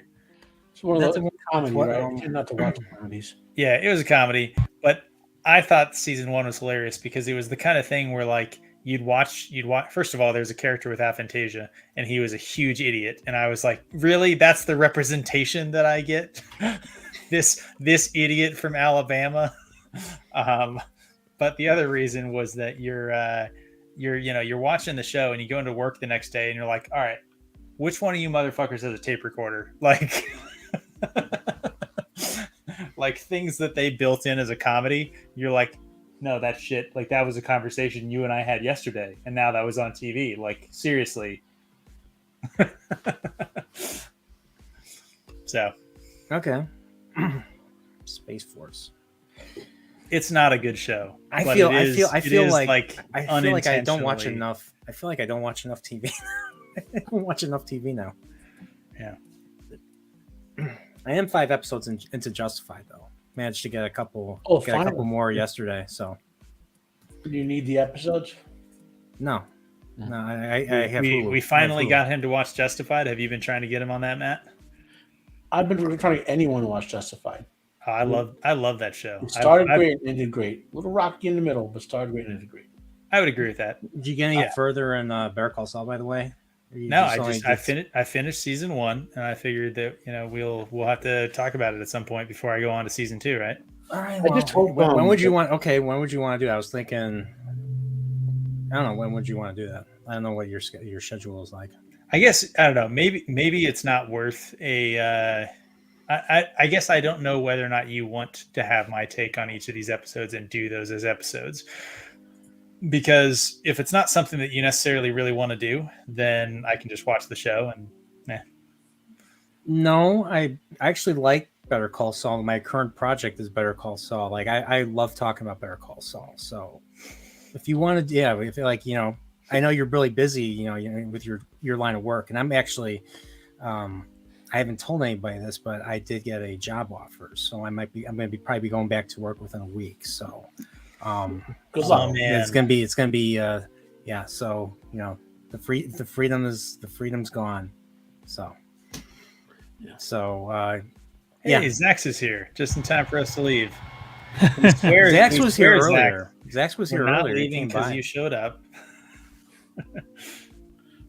Quick, end it. Was Roman the hottest chick in the Navy? I'm gonna be on Roman's show on Thursday. I'm Was it- gonna we be gotta- on- we gotta I'm gonna discuss- be on- Was Roman in the Navy? Is that a thing? yeah, he was in the Navy. I have interacted with him, a little bit. I haven't done direct interactions other than just hanging out and chat a couple times with him. I think. I know he's him and Steve go at it. Yeah. They're friendly enemies or friendly rivals, or I don't know how to describe it. The Odd Couple. Yeah. The odd couple. Yeah. Yeah. So, yeah, I'm gonna be on his show. They're gonna be talking about Khan, so they're gonna be talking about Space Seed, and That's not how you say it, bro. You got to go, Khan! yeah. And what's funny is that was all fake. That was all fake to make them think that they were disabled and everything. So, I love that movie. But then I'm gonna be on the reality based on Wednesday. So, Ooh, so yeah, Ryan Roger Athy. what are you guys going to talk about? I have no idea. Nice. I have no idea. Everything. He's gonna give him a questionnaire. He's gonna pull out his dossier. He's got a dossier on everyone, and then he'll be there for like about 2 to 4 hours. And by the time we're done, we will have a psychological profile of Brian Nerdporeal Lifeform. Yeah, you don't want to see that. I might need to hit him up and cancel on my appointment. You guys are trying to make psychological dossiers. They were breaking down a recording of a guy named SPIP, Mass Piracy. So No, he did, really So maintains- did you? So Pips, did you manage to get him to do the stream before your thing before mine? I remember you No. saying that during No, my he. I mean, obviously he offered. You know, he did offer me to get on before you, but my schedule wouldn't allow. So. Mm-hmm. Yeah. Yeah. I'll probably be talking quite a bit of shit. You know, just say, yeah, I was on before Pips because I'm better. I'm awesome and everything. I mean, go ahead and do that. I think most of the people that watch that are going to be like, "Who the fuck are you talking about?" True. No, I'm kidding. Everybody knows who you are. Everybody knows who you You're going to be laying down all these sweet burns, and the audience is just going to be like, Who? Fuck Who? is he? No, everybody knows. Everybody loves you, Pips. I'm going to be the only person. I'm going to be in the chat, just be like, "Fuck you, man." Oh yeah. So yeah. Do you guys got anything going on? I mean, obviously tomorrow, Pips, you're gonna be on with me. We're talking more Eye of the World. Next Sunday after that, we're gonna be you and I are doing Die Hard. We're doing Die Hard, and we're doing it the Jaws way. I made up my mind. I'm no longer indecisive. I'm no longer indecisive. So we're just gonna talk about it. So Thought you wanted to do the whole thing, what? like the whole watch along, all that stuff. I thought about it. I was like, I mean, we do it like, I mean, I'll probably have a watch party if you want to join beforehand, but it's not going to be live. So, and then we just go on and talk. About it. You said you needed to do it early because, you got to get up early on Monday. So, yeah. Yeah, Mondays kind of suck, but yeah. Yeah.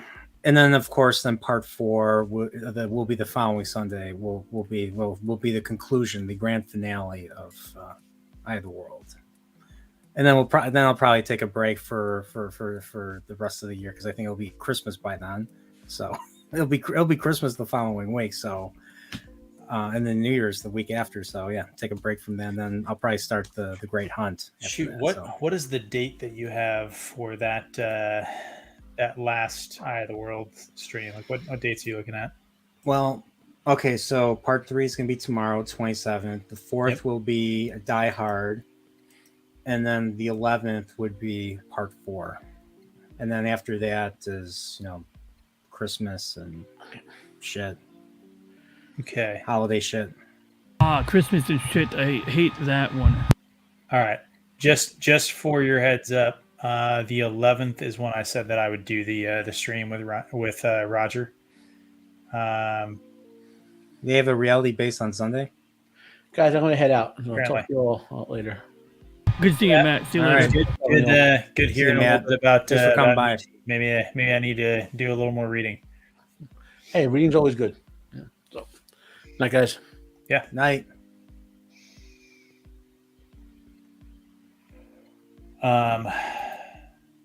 So yeah, the 11th of December is when we're doing it. So I think that's when I agreed to it.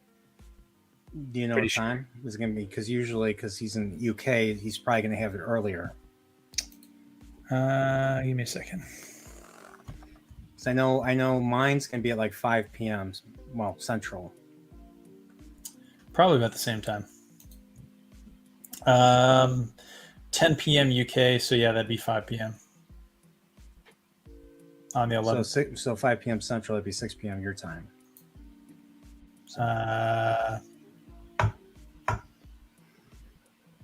Assuming, man, I really thought that we were -5 right now. -5. Yeah, time zones. Yeah, we're -5 on the East Coast right now. You guys are -6. So yeah, that means that 11 o'clock start is maybe 6 is time. it 11 or 10 o'clock? Just 10 p.m. UK is when he wanted to start, so it's 5 p.m. Eastern. It might be that he's starting the stream at 2 different times for your stream and mine. Okay. Sorry, -5 is the sort of universal standard clock time zone codes. Well, I mean, if that's the case, yeah, we could figure something out. We could work around it. I mean, he says it goes 2 hours, so it'd be like 5 to 7, and you typically do your streams at like 7 or 8 p.m. It would be 8 Eastern, Central. right? It'd be 8 Central, or I mean, sorry, it'd be 8 Eastern. Yeah, so that's fine. So that would work. You wouldn't be burned out and everything. You'd be like, oh, I can't think, or something. Dude, I have weird pips brain. I don't get streamer brain. Oh yeah, that's right. The anything to do with the aphantasia? That's probably nothing to do with it. No, it's the copious amounts of alcohol. It sort of it sloshes around. What do I got left? I got that golf ball. And it insulates the brain. This is what I'm gonna have tomorrow. I'm gonna have this tomorrow. This Chivas Regal. Oh, it's good stuff. And It's not terrible. It's good. And I got this golf ball Osa. I am Fine very Spirits. curious. That's I nice. really want to know what that is. You've never had this or seen this? Like, I went to a Binny's and they had all this shit right here. So I just like, you know what, I'm gonna try this. I think DJ Ronnie's face was about like also my reaction when I saw that. Like, what is that? A golf ball bottle? yeah, like gimmicky bottles are like not a very good indicator of quality. yeah, it's just like ooh, look at that. I have to try it. And of course, what's weird is I still haven't had the Bullet bourbon yet. So That's rough. Yeah. So tomorrow. All right, guys. I have to do some note taking. I need to. Unlike last time, I actually want to prep for this one. Some talking points. Unlike last time, you're going to control your guests and. Yeah, that's another thing. I'm gonna have to crack that whip. And no, I'm kidding. I'm not gonna do that. That's not how I am. The whole point is to be organic and is to be as But yeah. But I did in the opening. I did include all the it was mostly our alcohol escapades. So like Nathan's peanut butter and cranberry Yes. thing, and I captured your face. You're like this. You're like this. Yes. And so I caught that. I blew it up. So you're gonna be reliving that tomorrow and everything. So yeah. I found, like, I was looking for, like I said, I was looking for Robert Jordan stuff, and I saw the big Robert Jordan interview. I turned it on, I'm like, where's Robert Jordan? And it's like, oh, this is not the Robert Jordan I wanted to see. This was a totally different Robert Jordan that nobody's heard of, some ambassador guy that nobody's heard of. And I looked at the one comment, and he's like, this is the wrong fucking Robert Jordan. And so that I laughed when I saw that. So that's basically the basis for the first thing that I opened it with. So Nice. yeah, well, I thought it was funny. Jeez. Ronnie, it seems like you need to go. Oh, I gotta go to work in like 6 hours. But it was really fun being here. It was good talking to you, meeting you in semi-person, Mr. Pips. And you too. I gotta finish vacuuming, or better yet, I guess I did plenty of vacuuming, so I don't have to finish vacuuming. I thought that was the souls of everyone that's gonna be sucked into the black hole or something. Well, the truth is, I have one of those containment units from Ghostbusters. Ooh. And whenever there's a power outage, I gotta hook that generator up like right away. It's bad. It's bad when we lose power. Blew a hole in the roof last time. But I gotta say, before you go, the P-38 that your grandfather made, that's pretty sweet. That's, he was pretty skilled. So I figured out based on the bottom of this, it said AA. So I'm pretty sure this is the back of an anti-aircraft round. So I got a manual focus. what I can tell you is that base plate looks a lot like the 5-inch gun sort of caps that are used by the Navy today. And it's pretty common for guys on naval ships to make things like ashtrays, plates, like plaques, stuff like that out of them. Mm-hmm. And I should add, he was on a LST. So I don't know if the 5-inch gun that we have now is I almost guaranteed was not the same thing back then. But I wouldn't be surprised if, yeah, like you're saying, if that's the end, sort of the end cap of a ship's gun. So Yeah, I mean, Pretty a cool. gun or a round, because I mean, it looks like there's got like a little point there, like a firing pin hits something. But I mean, I'm guessing. I mean the so the actual bullet casing, if you want to call it a bullet, for the ship's gun. So those rounds come off, and they typically just push them over the side, right? Honestly, like they literally just throw like just mountains of brass just goes into the ocean when they shoot the guns off. But a lot of times they go and they'll collect those and they'll give them to a machinist and he'll cut it right at the base, and they use it to make stuff like that. Still today, like you'll see a lot of guys have, like I said, ashtrays and plates and plaques and stuff like that are made out of nowadays the 5-inch gun that's on a lot of Navy ships. So that's almost sure to be what that is whatever ship he was on. It would have been likely the gun that was on that ship. Yeah, that would make a nice ashtray right there. I mean, got a nice deep pocket. Yep. Yeah. So that's pretty sweet that you have all that sort of World War II brass right there. Yeah, man. I mean, like I said, it's something my dad has, and like his father left it behind for him. So it's pretty cool. It's like the most detailed model of a P-38 I own. I mean, granted, I could probably buy a model kit, but this is way cooler. Oh yeah, I agree. Yeah, that's pretty slick. But yeah, I'm glad Mags brought up World War II in the Pacific Theater. I'm glad I was able to bring this out to show it to you guys, and I'm glad you enjoyed seeing it. Yeah, thanks for sharing, man. Thanks for sharing. All right, gentlemen, thanks again for having me over, and you both have a great evening. All right, man. You too. All right, just the two of us now. So, all right, man. I appreciate it. I know. Did you get a notification or something? For this? Yeah. No. All right. Really? Because I put it down in all right. I put down memberships and I put it down in let me see. Not getting a notification, like a push one. Okay, so I didn't get like a push notification that I saw, but in my like notifications on YouTube, it does have it. Oh, okay.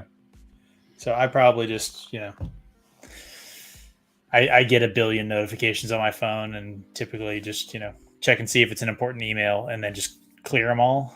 So. Yeah. It was because, like for the first half an hour, it was just me and Nosferatu. We were just talking. Like, I was like, you could, like, if you want to, you can come on. He's like, no, I'm not going to do that.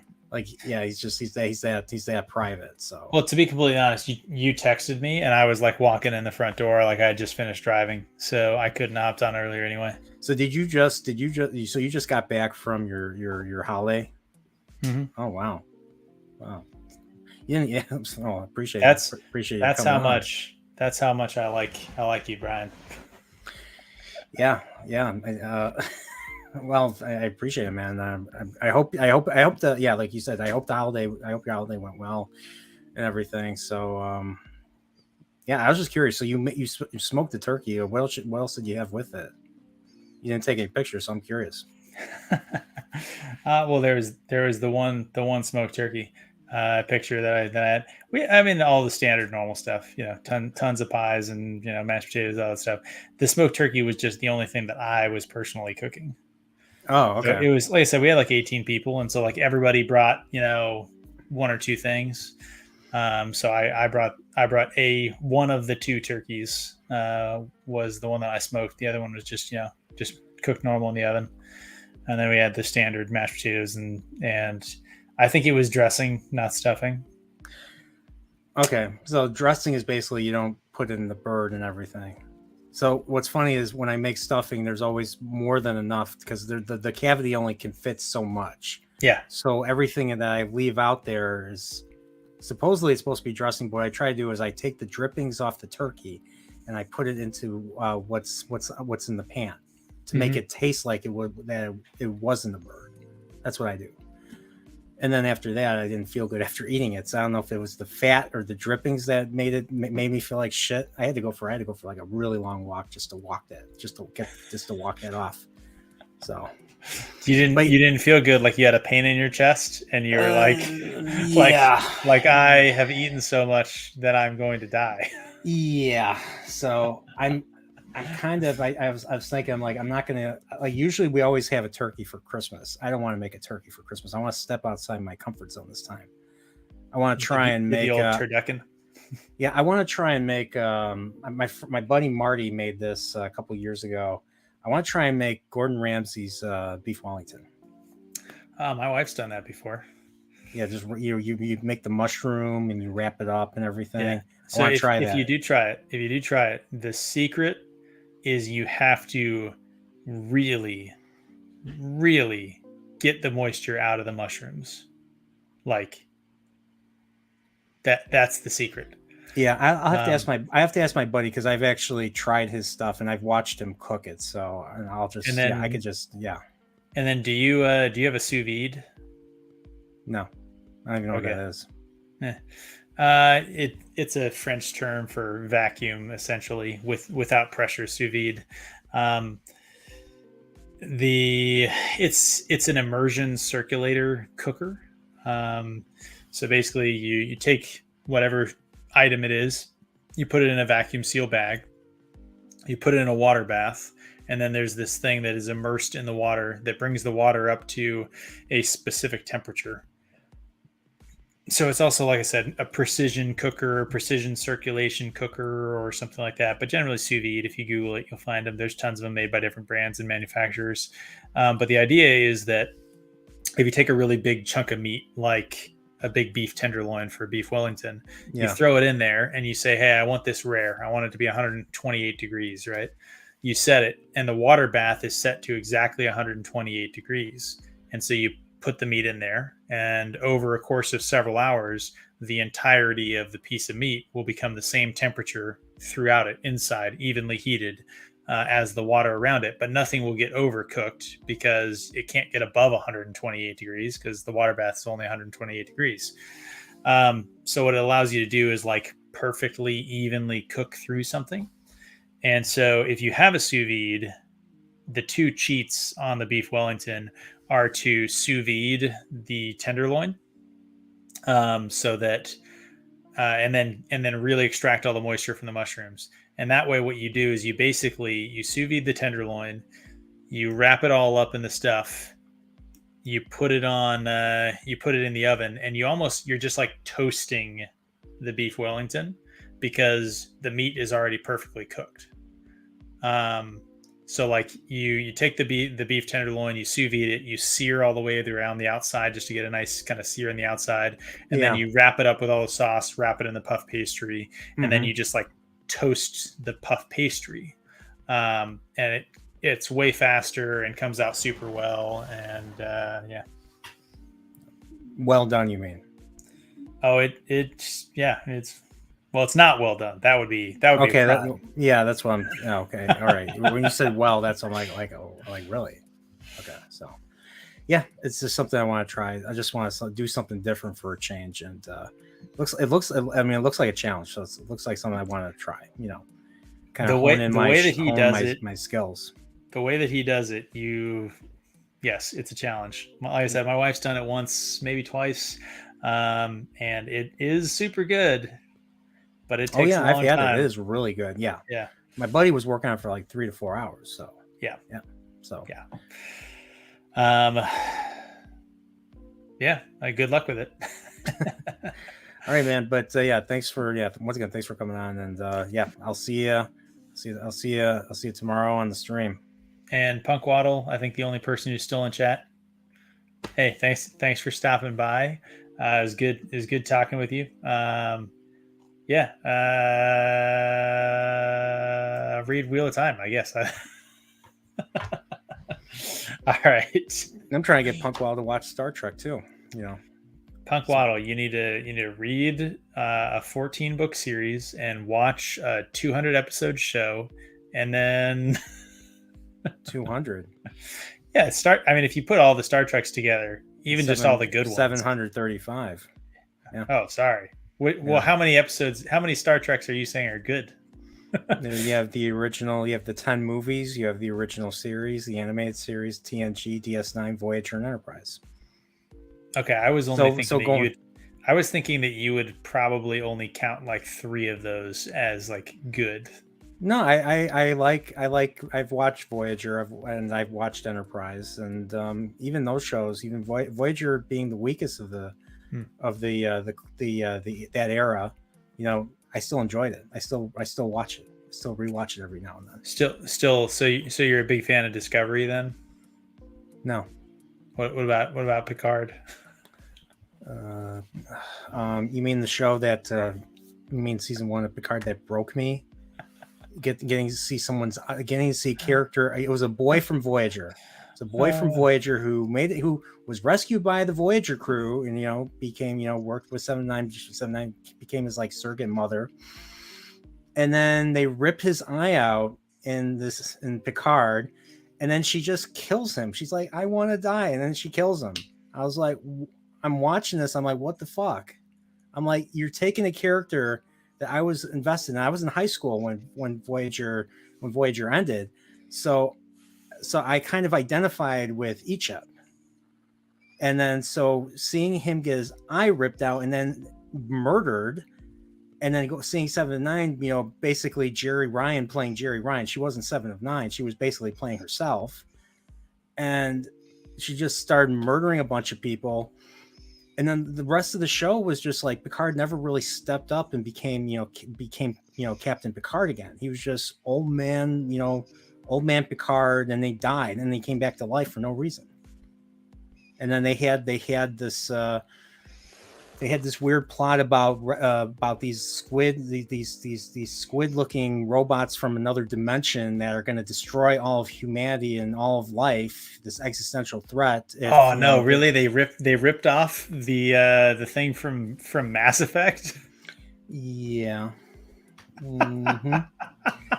And then so he told the girl, please don't be the thing. Did they call them Reapers? Were they the Reapers? I don't know what they didn't call them anything, and then they just forgot about them because that's New Trek for you. That's modern day entertainment. Like, what's the point of following it if you're not going to follow it up? And then the next season they killed off Q. I didn't even know you could do that, but they killed off Q. I didn't even see that. I was already checked out at that point. I didn't even watch the show.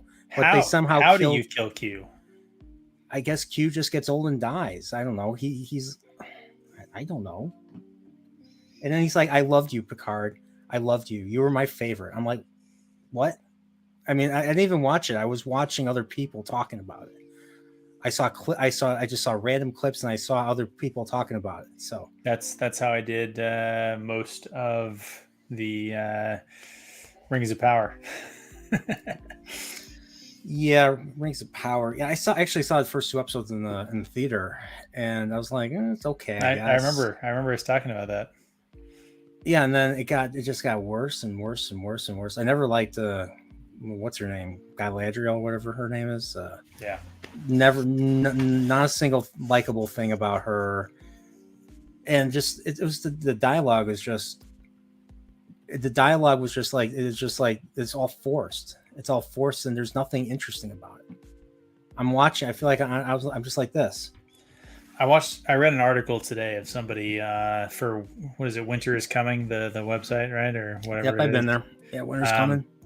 And they wrote an article today about how I liked Rings of Power, and here's why. I was like, first of all, it's funny your headline like acknowledges that it's controversial to like Rings of Power.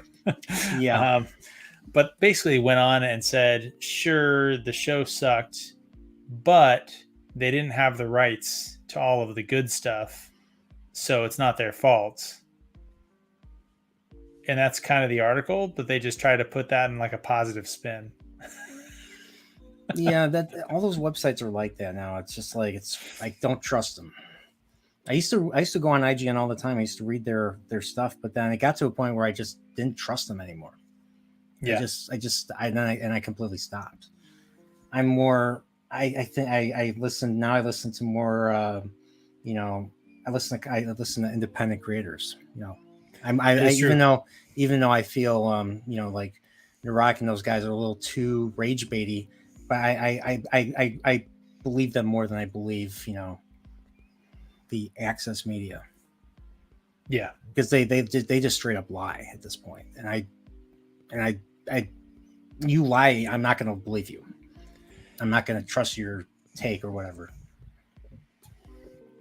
Yeah, I mean, be California. I mean, this is once again based in California shit. So, IGN, all those companies, no difference. Fair. All right, man. It's super late. I think you've been trying to kick me out here for about a half hour, so I'll leave. Well, I mean, you talk as long as you guys want. So, but yeah, man, dude, awesome. Thanks for coming out. Gonna give Steve shit for leaving me early. I thought he was my streaming brother. I'm kidding. But yeah. So, all right, guys. Buckwild, thank you guys for coming by and everything. It's been pretty cool thing. So, see ya later.